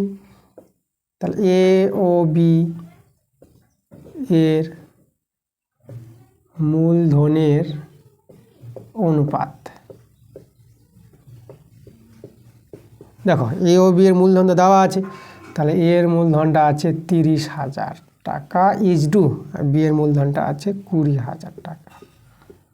এখানে 4টা শূন্য ভ্যানিশ, তাহলে আমাদের থেকে গেল কত, 3:2। তাহলে এ ও বি এর মূলধন অনুপাত পেয়ে গেলাম। আমাদের এখানে দেখো মোট লাভ বের করবো। দেখো মোট লাভ তোমরা কি করে পাবা,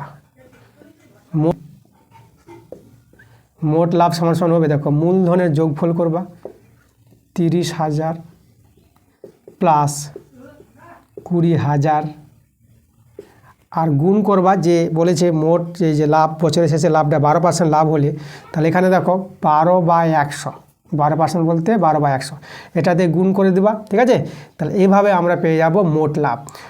কীভাবে করলাম, যেটা এখানে মূলধনগুলো বলেছিল দুজনার এ ও বি এর মূলধনের যোগফলটার সঙ্গে আমাদের 12% গুণ করে দাও, তাহলে আমরা পেয়ে যাব মোট লাভ। তাহলে এটা যদি আমরা সরল করি, এটা পেয়ে যাবো 50,000 টাকা। আর এখানে 12/100 আছে, তাহলে দুটো শূন্য তো কেটে যাবে। তাহলে এখানে যদি আমরা গুণ করি 12 পাচ্ছে 60, আর একটা শূন্য, আর এখানে আর একটা শূন্য বসে যাবে, তাই না? 12 পাচ্ছে 60 আর দুটো শূন্য, তাহলে আমরা 6,000 টাকা পেয়ে গেলাম মোট লাভ। এবার এখান থেকে আমরা সহজে বি এর লাভটা বের করতে পারবো। তাহলে অতএব বি টাকা পাবে, মানে বি এর লাভ যেটা, তাই না? বি টাকা পাবে কত, বি এর লাভটা যেটা। তাহলে বি এর লাভটা হবে, দেখো বি হচ্ছে আমাদের 2, তাহলে উপরে 2 আর নিচে আনুপাতিক যোগ, আর যেটা মোট লাভ পেলাম সেটা দিয়ে গুণ করতে হয়, এটা তোমরা জানো, টাকা। এটা সরল করলে আমাদের অ্যান্সার 5 দিয়ে কাটাকাটি করো, 5 একে 5, 5 দিয়ে 10, দুটো শূন্য, এবার 12 দিয়ে 24, ঠিক আছে, দুটো শূন্য। তাহলে আমরা কত পেয়ে গেলাম অ্যান্সারটা? 2400 টাকা। তাহলে এটা হবে আমাদের 2400 টাকা, এটাই আমাদের অ্যান্সার। 3 প্রশ্ন দেখো, বলছে x² প্লাস ax প্লাস 8 = 0 এবং x² plus bx plus a = 0, এভাবে দুটো দ্বিঘাত সমীকরণ দেওয়া আছে। এই দুটো দ্বিঘাত সমীকরণের একটি সাধারণ বীজ 2 হলে a এবং b এর মান বের করতে বলেছে। a এবং b এর মানটা কত হবে? তো একটা সাধারণ বীজ বলে দিয়েছে, তাহলে সাধারণ বীজ বলে দেওয়া মানে x এর মান বলে দেওয়া, তাই না? x এর মান আমাদের 2 বলে দিয়েছে, তাহলে x এর মান যদি 2 হয় তাহলে এখানে বসাও। তাহলে এখানে আমরা x এর জায়গায় 2 বসিয়ে দেবো, 2 এর স্কোয়ার প্লাস a × 2 প্লাস 8 = 0, ঠিক আছে? তাহলে আমরা এখান থেকে কার মান পেয়ে যাবো? এর মানটা পেয়ে যাবো, ঠিক আছে? এটা কিন্তু নিয়ম, সাধারণ বীজ বলা মানে x এর মান বলা, x এর মান দুটোকেই বলা হয় কি বীজ বলা হয়। কারণ একটা দ্বিঘাত সমীকরণের কটা বীজ পাওয়া যায়? দুটো বীজ পাওয়া যায়, মানে x এর মান দুটো পাওয়া যায়, x এর মান দুটোকেই বলা হয় দ্বিঘাত সমীকরণের বীজ, তোমাদের মনে রাখতে হবে। তাহলে এখানে যে বীজ 2 বলেছে, তাহলে আমাদের x এর মানই 2 বলেছে, তার জন্য আমরা x এর মানটা 2 নিলাম। এখন 2 মানটা আমরা বসাতে পারবো, দুটো সমীকরণে বসাতে পারবো। আমরা এই প্রথম সমীকরণে বসালাম, এখান থেকে বসিয়ে কিন্তু দেখো a এর মানটা পেয়ে যাবো। এখানে x এর জায়গায় 2, 2 এর স্কোয়ার প্লাস a × x এর জায়গায় 2 প্লাস 8 = 0। তো চলো আমরা এখানে সরল করি, 4 প্লাস 2a প্লাস 8 = 0। তাহলে 2a, এটা দেখো 8 আর 4 12, এদিকে হবে -12, 2 দিয়ে কাটাকাটি করো, তাহলে আমরা এর মানটা কত পেয়ে যাবো? এদিকে -6 আছে, তাহলে a = -6, তা আমরা পেয়ে গেলাম a এর মানটা। এবার এখানে দেখো, এখানে আবার a আছে এবং xও আছে, তাহলে a আর x এর মান তো আমরা পেয়ে গেছি, x এর মানও বসাবো আর এখানে a এর মান বসাবো। তাহলে এখানে যদি মানটা বসাই, দেখো a এর মান আমরা 2 এর স্কোয়ার, এবার bটা থেকে যাবে, আর x এর মান আবার 2, আর a এর মান দেখো, a এর মান -6 বের করলাম, এখানে বসিয়ে দেবো, এখানে -6 বসিয়ে দিলাম, 0। তো এবার দেখো এখান থেকে সমাধান করে আমরা b এর মানটা বের করে নেবো, তো এটা 4 হয়ে যাবে, এটা 2b, আর এটাতে -6 = 0। দেখো 2b আর এটা যোগ বিয়োগ করো, এটা পেয়ে আবার -2 পাবা, -6 থেকে 4 চলে যাবে, -2 = 0। 2b আর এদিকে আমাদের -2টা এদিকে 2 হয়ে যাবে, 2 2 কেটে দাও, এদিকে 1 থাকলো, তাহলে b এর মান কত পেলাম? 1 পেয়ে গেলাম। তা দেখো a এর মান পেলাম -6 আর b এর মান পেলাম 1, এটাই আমাদের অ্যান্সার। 4 প্রশ্নটা বলেছে x = 7 + 4√3 হলে s² - 1/s² এর মানটা বের করতে বলেছে।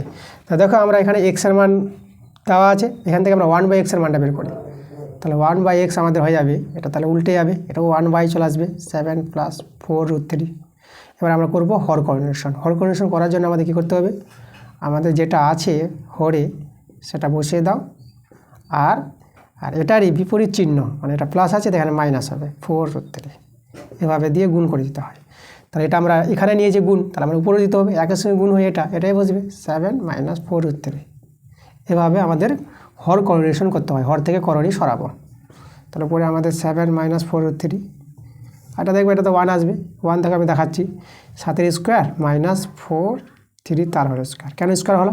কারণ এটা সূত্র দেখো, এটা a এটা b ধরো, তাই a + b × a - b, তার সূত্র আছে আমাদের a² - b², তার জন্য আমরা করতে পারলাম এটা, উপরে 7 - 4√3, আর নিচে এটা 7 এর স্কোয়ার 49, আর এটা দেখো 4 এর স্কোয়ার তো 16, আর এখানে √3 এর স্কোয়ার, এখানে কত হবে? 3 হবে, উপরে 7 - 4√3, আর নিচে দেখো এখানে আছে 49, আর এদিকে আছে কত? এদিকে আছে 16 × 3 = 48, তাহলে 49 থেকে 48 বিয়োগ করলে কত পাবা? 1 পেয়ে যাবা। তাহলে আমরা দেখো আমরা 1/x এর মান কত পেয়ে গেলাম? 7 - 4√3, একে তো দাম নাই। এবার আমরা কি করব, এখন আমরা এক্স প্লাস 1/x এর মানটা বের করব। ঠিক আছে, এটা মান বের করে দেখি কী বের হচ্ছে। আমাদের দেখো এক্সের মান আছে আমাদের কত, 7 প্লাস 4√3, এই যে এক্সের মান, এক্সের জায়গায় এক্সের মান বসালাম, আর প্লাস এবার 1/x এর মানটা যে বের করে রাখলাম 7 - 4√3, তাহলে 1/x এর মানটা বসাবো 7 - 4√3।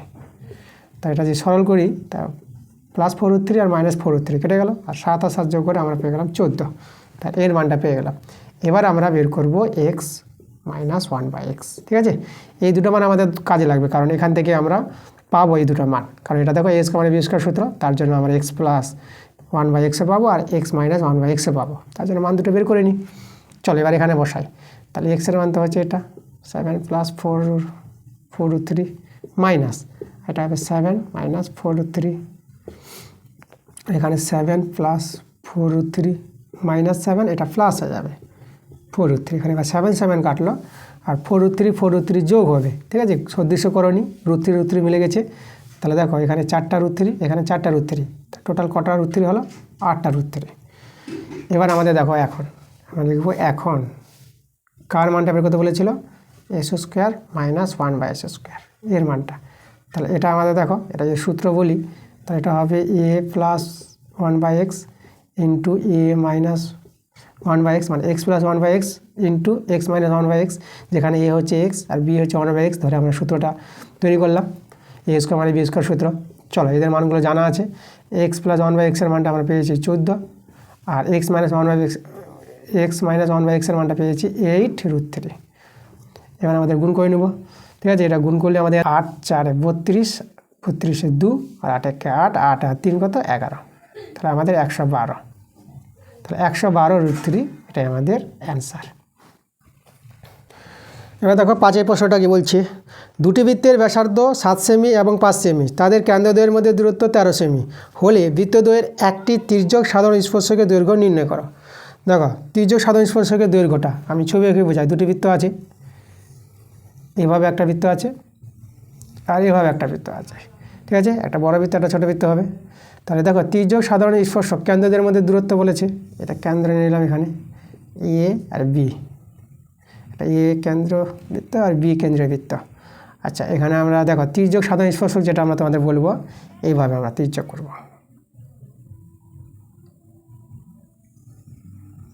এইভাবে আমরা দৈর্ঘ্যটা যে বলি, এই বিন্দুটা, এটা বিন্দুর নাম দিয়ে দেবো আমরা ধরো সি, আর এটা বিন্দু এই নাম দিয়ে দেবো আমরা টি। তাহলে যে সিডিটা আমাদের কি, সিডিটা হচ্ছে তির্যক সাধারণ স্পর্শক, তাহলে সিডির দৈর্ঘ্য আমাদের বের করতে বলেছে। তাহলে সিডির দৈর্ঘ্য কত হবে, তো দেখো আমরা সিডির দৈর্ঘ্য কী করে পাবো, তির্যক সাধারণ স্পর্শকের দৈর্ঘ্যটা আমরা বের করব। তো আমাদের দেখো ব্যাসার্ধগুলো তা বলে দিয়েছে, এই যে এখানে এসি ব্যাসার্ধ আর এদিকে আমাদের ডিবি ব্যাসার্ধ। তাহলে আমাদের দেখো ব্যাসার্ধগুলো যেগুলো আছে, তাহলে এখানে আছে ব্যাসার্ধ, আমাদের দেখো ব্যাসার্ধ আমাদের এখানে এসি আছে বড় বৃত্তের ব্যাসার্ধ, একে আমরা কত নেব, একে আমরা R1 এ নিলাম। ঠিক আছে, তাহলে R1 এর মানটা এখানে দেওয়া আছে 7 সেমি। আবার ব্যাসার্ধ দেখো আমাদের আছে বিডি, একে আমরা নিলাম R2, এটা হচ্ছে ছোটো বৃত্ত, এটা হচ্ছে 5 সেমি। ওকে, আচ্ছা ব্যাসার্ধ পেয়ে গেলাম। এবার কেন্দ্রদের মধ্যে দূরত্ব, কেন্দ্রদ্বয়ের মধ্যে দূরত্ব দেব এবি। তাহলে এবিটাকে আমরা নাম দিয়ে দিলাম কত, ডি দিয়ে দিলাম, এটা ডি। তাহলে ডি এর মানটাও বলে দিয়েছে এখানে, কেন্দ্রদের মধ্যে দূরত্ব 13 সেমি। ঠিক আছে, এদের মানগুলো দেওয়া আছে। তাহলে আমরা বের করব অতএব তির্যক সাধারণ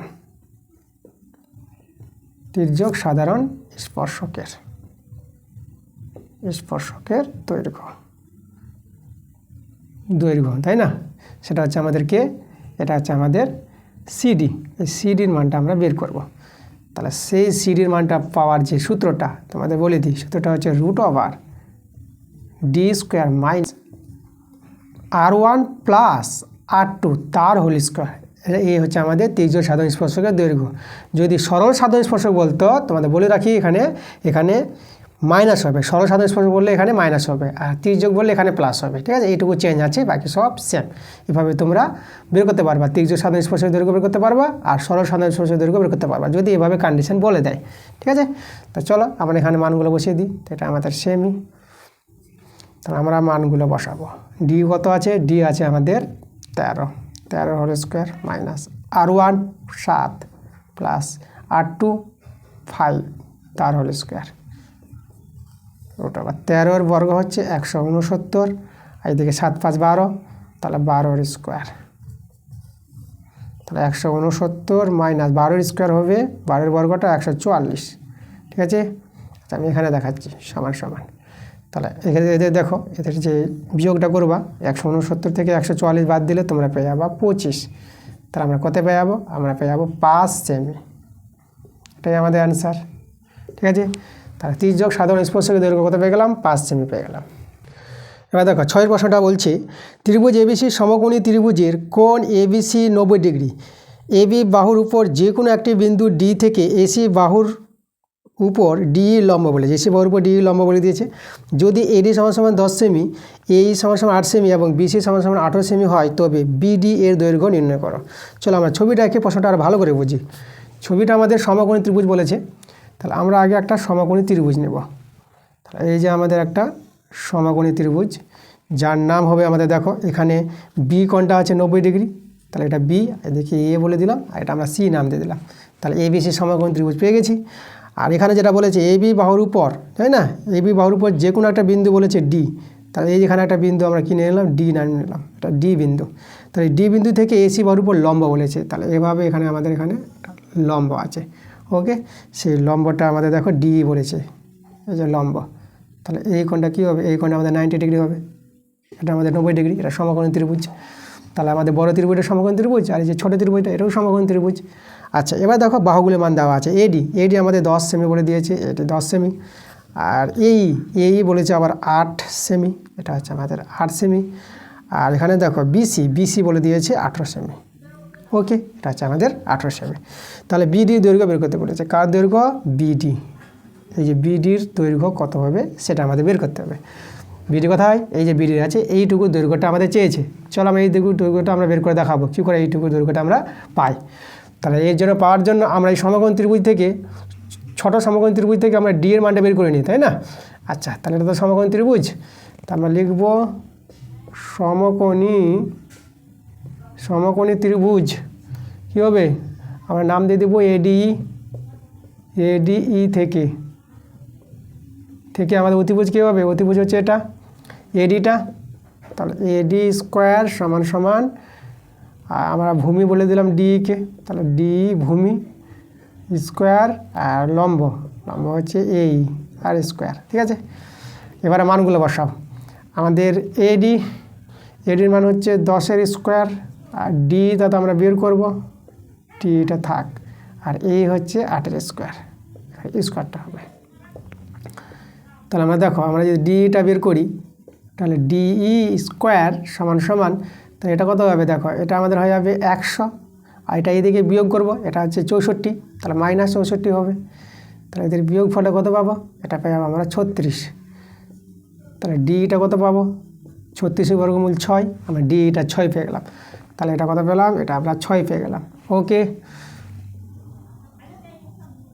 6 পেলাম আমরা। আচ্ছা, এবার দেখো, এবার আমরা বড় ত্রিভুজ আর ত্রিভুজটাকে সদৃশ্যকোণ ত্রিভুজ দেখাবো। তাহলে লিখব ত্রিভুজ এবিসি ও ত্রিভুজ আচ্ছা এডি বলে দিই, ব্যাপার নয়। এর সদৃশ্য দেখাতে গেলে আমাদের দুটো শর্ত সমান দেখাতে হবে। আমরা দেখো এর কি সমান দেখাতে পারবো, এই যে এবিসি কোণটা 90 ডিগ্রি আছে, আর এখানে ডি কোণটাও আমাদের 90 ডিগ্রি আছে, এটা 1 নম্বর শর্ত। আর 2 নম্বর শর্ত আমরা কী বলতে পারবো? 2 নম্বর শর্ত বলে দাও যে এই যে আমাদের আছে এ কোণটা, তাহলে এ কোণটা তো দুটো ত্রিভুজেরই, তাহলে এ কোণ সমান সমান এ কোণ, এটা তো সাধারণ কোণ। তা আমরা এখন এই দুটো ত্রিভুজকে সদৃশ্য বলে দিতে পারবো। ত্রিভুজ এবিসি সদৃশ্য চিহ্ন এভাবে, সদৃশ্য ত্রিভুজ এডিই। ঠিক আছে, একটু ঢেউ খেলানোর চিহ্নটা, এটাকে সদৃশ্য চিহ্ন বলা হয়।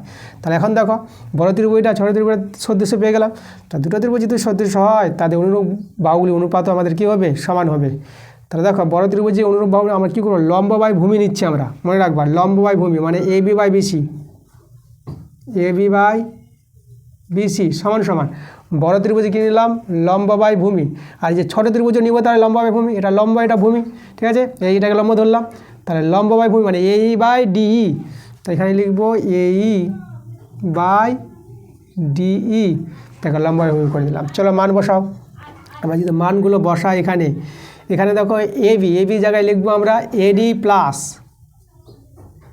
প্লাস বিডি, এই যে আমাদের বিডি চলে এসেছে, বিডির মানটা দরকার, এডির মান তো জানাই আছে।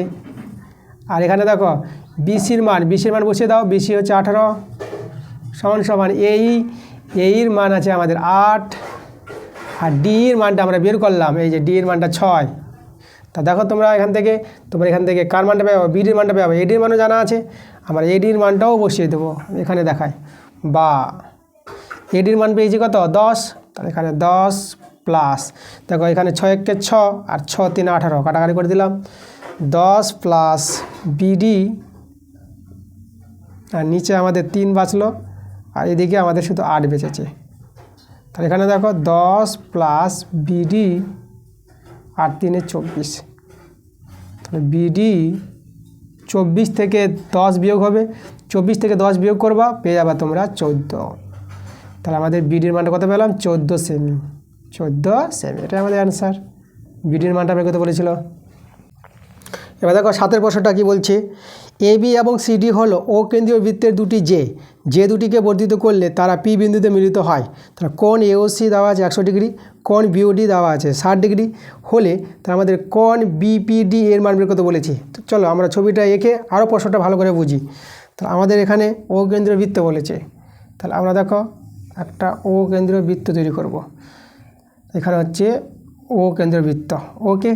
এবার এখানে এবি আর সিডি দুটি যে বলেছে, আর তারা আবার বর্ধিত করবে পি বিন্দুতে ছেদ করেছে, তাহলে এভাবে এবি এইভাবে সিডি আমরা যোগ করি। তাহলে দেখো এখানে আমরা এভাবে করে এদিকে করব এবি আর এদিকে আমরা সিডি করি, আর এখান থেকে এই যে সিডি, তাহলে এই যে বহিস্থ বিন্দু যেটা বলেছে আমাদের পি বিন্দুতে মিলিত হয়েছে, তো এর নাম আমরা এখানে এবি দিলাম, এই যে আমাদের এটা এবি আর এটা আমাদের আছে সিডি। এবার দেখো কোণগুলো যে বলেছে মান এওসি, তাহলে এওসি আমরা যোগ করি, তাহলে এই যে এ আর এওসি, এই কোণের মান কত বলেছে 100 ডিগ্রি। আর কার মান বলেছে কোণ বিওডি মানে এদিকে যোগ করতে হবে, এই যে এটা আমরা এখানে যোগ করব বিডি, তাহলে এখানে আমরা ও নামটাতে দিলাম। তাহলে এই কোণটা দেখো বিওডি, এই কোণের মান বলেছে আমাদের 60 ডিগ্রি। তাহলে কার মান বের করতে বলেছে কোণ বিপিডি মানে এই যে কোণটা দাগ মারি দিলাম, এই কোণটা আমাদের দরকার, তাই না, এই কোণটা কত হবে। তো দেখো এই কোণটা আমরা কী করে পাবো, এখানে তোমরা একটা সূত্র প্রয়োগ করে দেবা, একবারে অঙ্কটা হয়ে যাবে, কোনো ঝামেলা নাই। তো লিখবো, তো এটা লিখবা যে যেহেতু দিয়ে লিখে দেবা, যেহেতু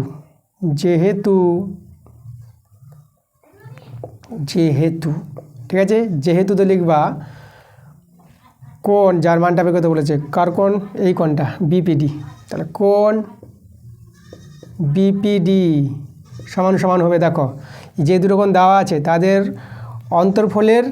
অন্তর্ফলকে 2 দিয়ে ভাগ করে দেবো, এদের বিয়োগফলে 2 দিয়ে ভাগ করব, তাহলে এই কোণটা আমাদের আছে কোণ এওসি, বিয়োগ করবা এই কোণটা কোণ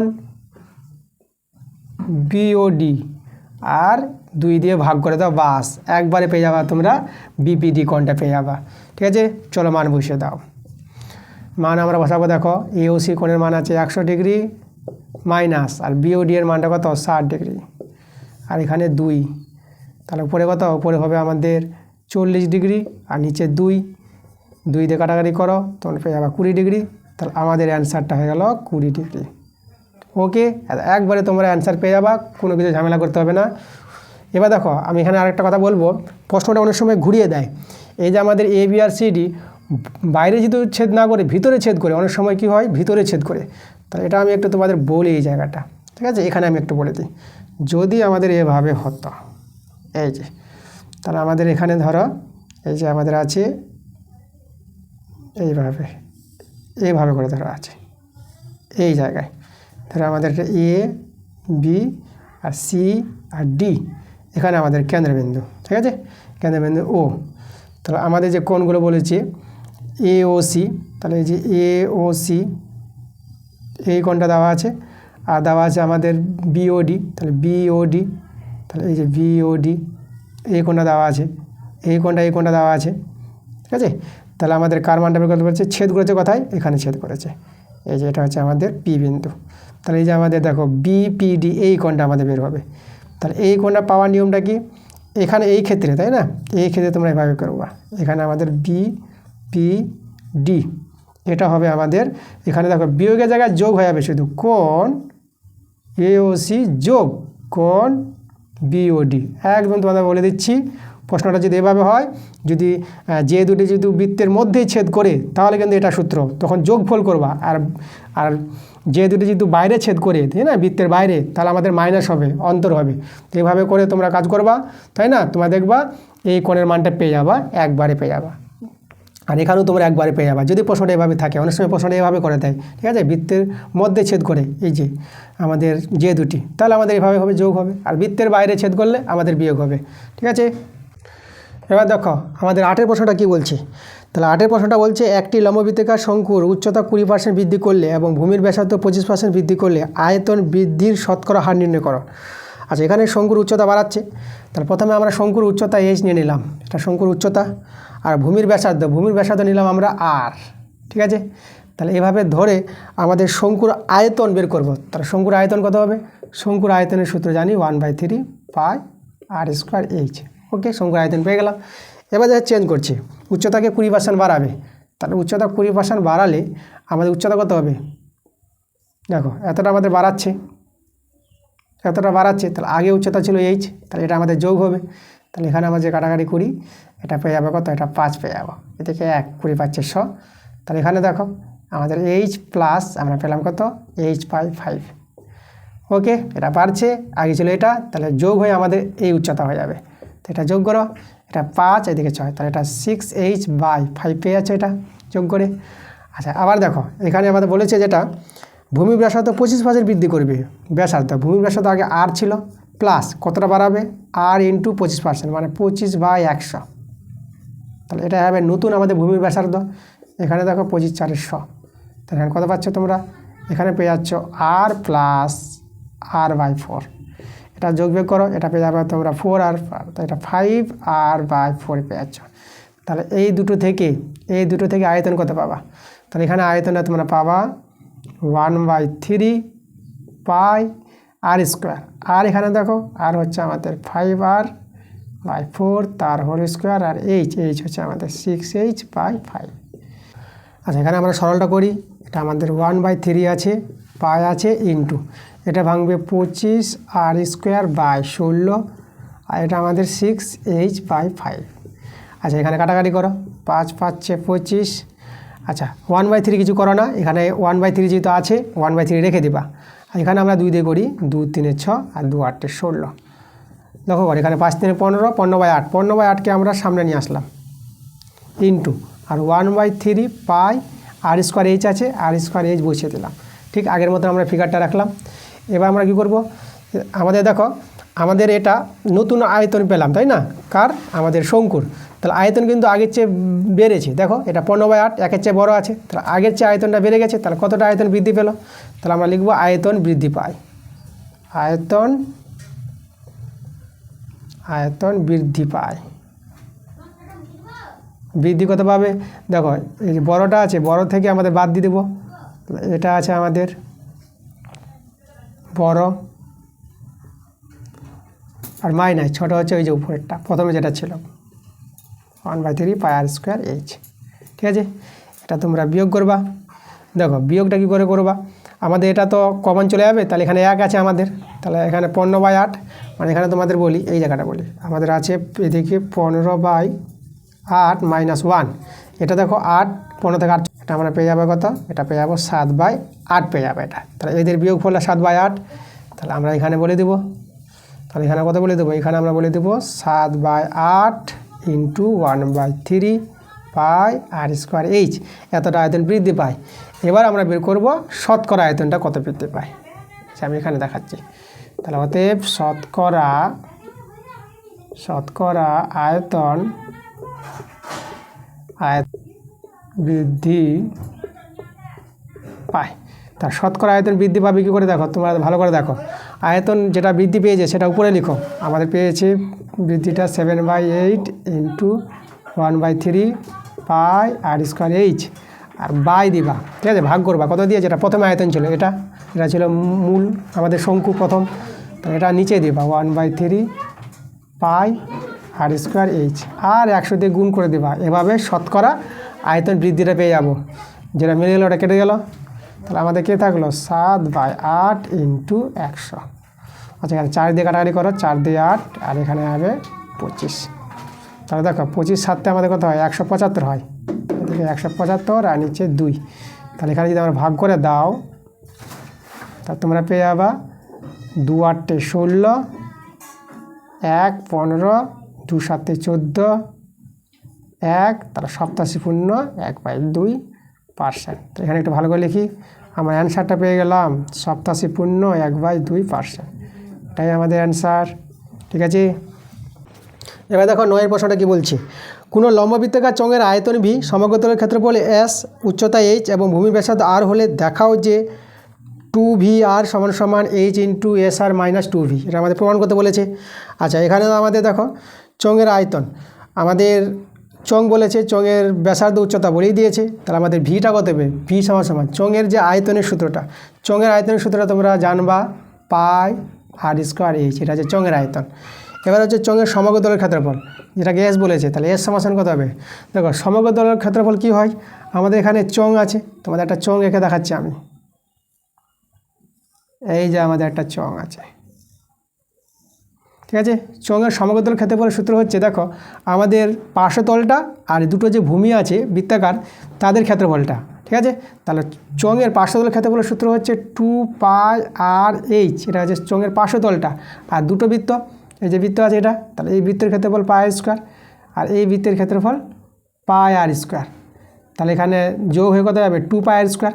তাহলে পার্শ্বতলটা আর এই তল মিলে আমাদের হয়ে যাবে, দেখো এটা এর সঙ্গে যোগ হয়ে যাবে 2πr²। তাহলে এইভাবে আমরা বলতে পারবো চোঙের সমগ্র তলের ক্ষেত্রফল, যেটা এস বলে দিয়েছে এটা আমাদের, ঠিক আছে। আচ্ছা, এবার আমাদের কি বলে দিয়েছে, এবার তো এই চারের মানটা এখানে দেওয়াই আছে, উচ্চতা আর এখানে হচ্ছে ভূমির ব্যাসার্ধ। এবার আমরা বাম পক্ষে চলে যাবো। তাহলে বাম পক্ষ দেখো LHS কত আছে? বাম পক্ষটা 2VR, তাই না? এটা আছে বাম পক্ষ আছে আমাদের। তাহলে মান বসাও 2V কত আমাদের? ভি হচ্ছে πr²h, আর তো আছে এখানে, আর বসিয়ে দিলাম। তাই এটা আমরা পেয়ে যাচ্ছি 2πr³h। এবার আমরা চলে যাবো ডান পক্ষ। ডান পক্ষটাকে লিখবো আমরা রাইট হ্যান্ড সাইড, ঠিক আছে। তো দেখো, তো এখানে আমাদের যেটা আছে রাইট হ্যান্ড সাইডটা কত আছে? H into SR minus 2V। চলো এখানে মান বসাও, H বাইরে থাকলো, আর এখানে হচ্ছে দেখো এস আমাদের কত? এসটা হচ্ছে আমাদের 2πr/h, ঠিক আছে, প্লাস 2πr। তো এটা আমাদের হচ্ছে এস, তার সঙ্গে আবার আর গুণ ছিল, আরটা গুণ দিলাম, মাইনাস 2V আমাদের কত? ভি হচ্ছে এই যে πr²h, 2টা থেকে গেল, ভি এর মানটা বসিয়ে দিলাম। তাহলে এই যে আমাদের এখানে আবার সরল করব, তাহলে সরল যদি করি এইচটা বাইরে থেকে গেল, এটা আর দিয়ে গুণ করো, আর দিয়ে গুণ করলে হয়ে যাবে 2πr² প্লাস 2πr³ মাইনাস এখানে আছে আবার 2πr², এভাবে।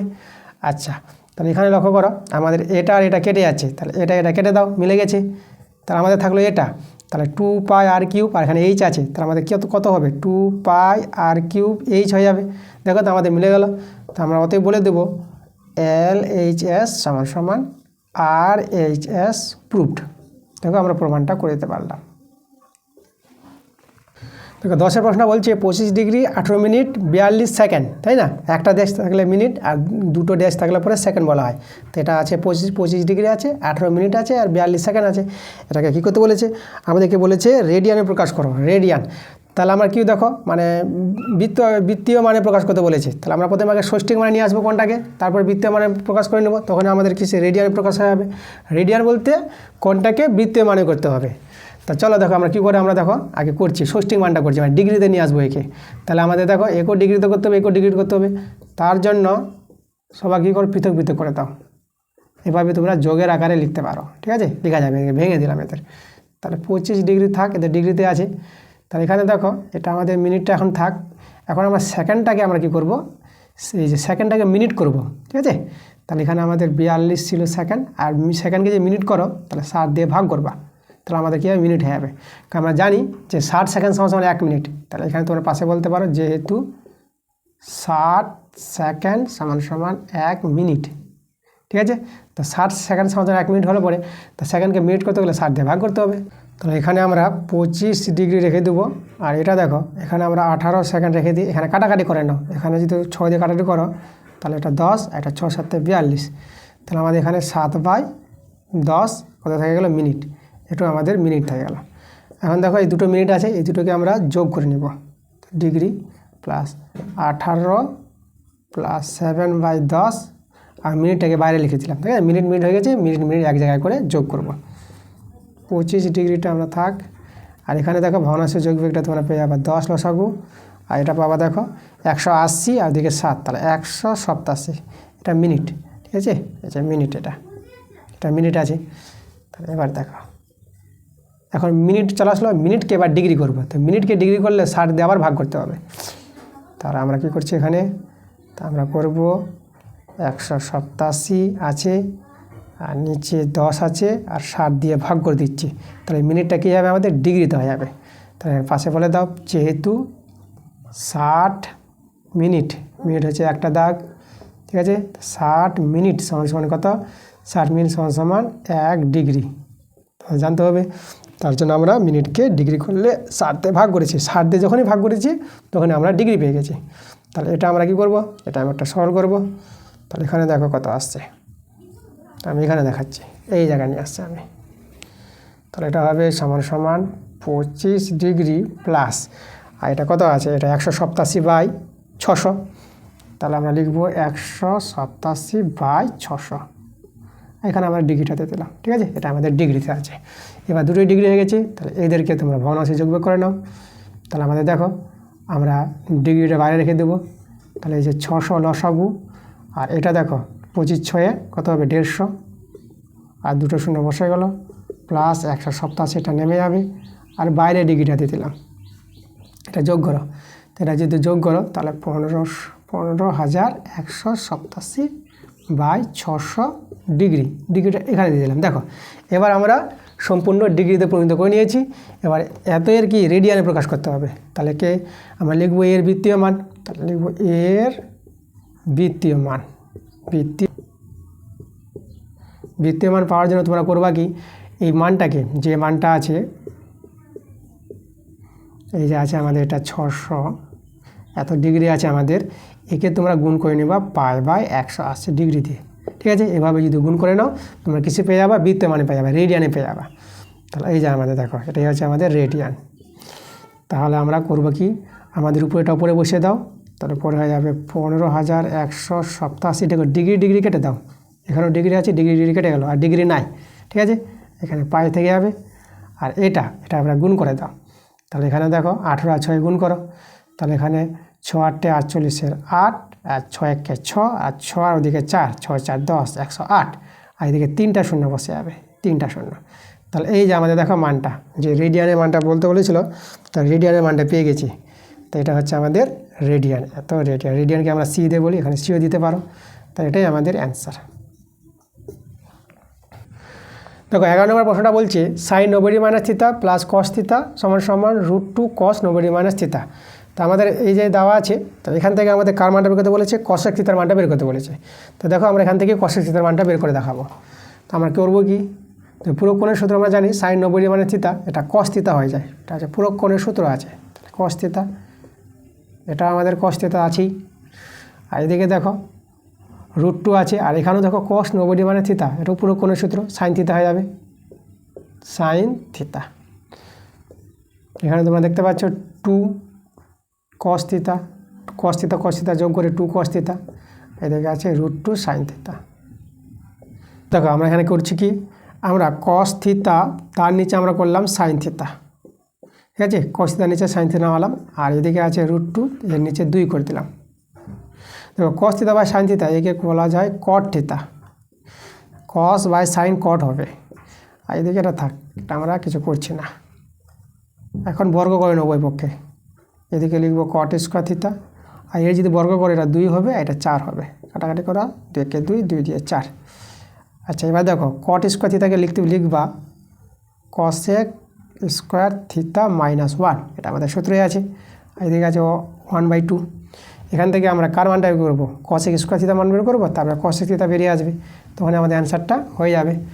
তাহলে দেখো আমরা এখান থেকে করব কসেক স্কোয়ার থিতা সমান সমান, মানে মাইনাস 1টা ওদিকে নিয়ে যাবো, তাহলে মাইনাস 1 ওদিকে গেলে কত হবে, এটা 1 যোগ হয়ে যাবে। তাহলে দেখো এটা 3/2 পেয়ে যাবো। তাহলে অতএব কসেক থিতার মানটা কত পাবো, এটা √ওভার চেপে যাবে 3/2। দেখো প্লাস মাইনাস হবে না, যেহেতু এখানে থিতা সূক্ষ্মকোণ নিয়ে ধরা হয়, সূক্ষ্মকোণ হওয়ার জন্য এখানে শুধু প্লাসের মানটাই হবে, মাইনাসের মানটা হবে না। তাহলে আমাদের কসেক থিতার মানটা বের করতে বলেছিল, সেটা হলো আমাদের √3/2, এটা আমাদের অ্যান্সার। তাহলে আমরা অ্যান্সার পেয়ে গেলাম। এবার 4-এর 12 নম্বর প্রশ্নটা দেখো, আজকের ক্লাসের আমরা শেষ প্রশ্নে চলে এসেছি। তোমাদের সব অঙ্কগুলো কিন্তু ভালো করে করিয়ে দিয়েছি, কোনো জায়গায় কোনো সমস্যা হবে না। যদিও কোনো অঙ্ক সমস্যা হয় তোমাদের তো বলেছি, তোমরা কমেন্টে তোমরা জানাবা, সেই অঙ্কের নাম্বারটা মেনশন করে তোমাদের কোথায় সমস্যা হচ্ছে।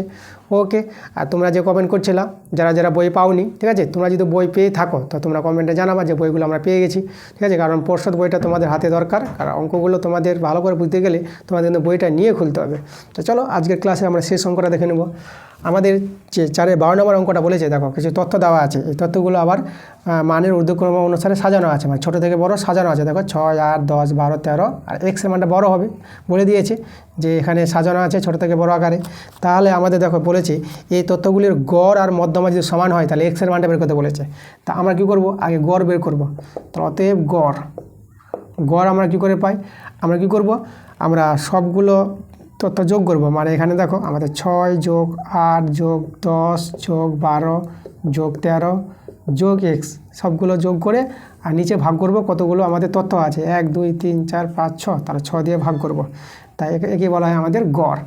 তাহলে এখানে আবার যোগ করবো আমরা, দেখো আমাদের এক্স আছে, তাহলে এক্স প্লাস আর এই সংখ্যাগুলো যোগ করবা 6 8 10 12 13, এগুলো যোগ করে তোমরা পেয়ে যাবা 49 পেয়ে যাবা, আর নিচে আছে আমাদের 6। তাহলে এই হলো আমাদের গড়টা। এবার আমরা কি করব, মধ্যমা বের করব।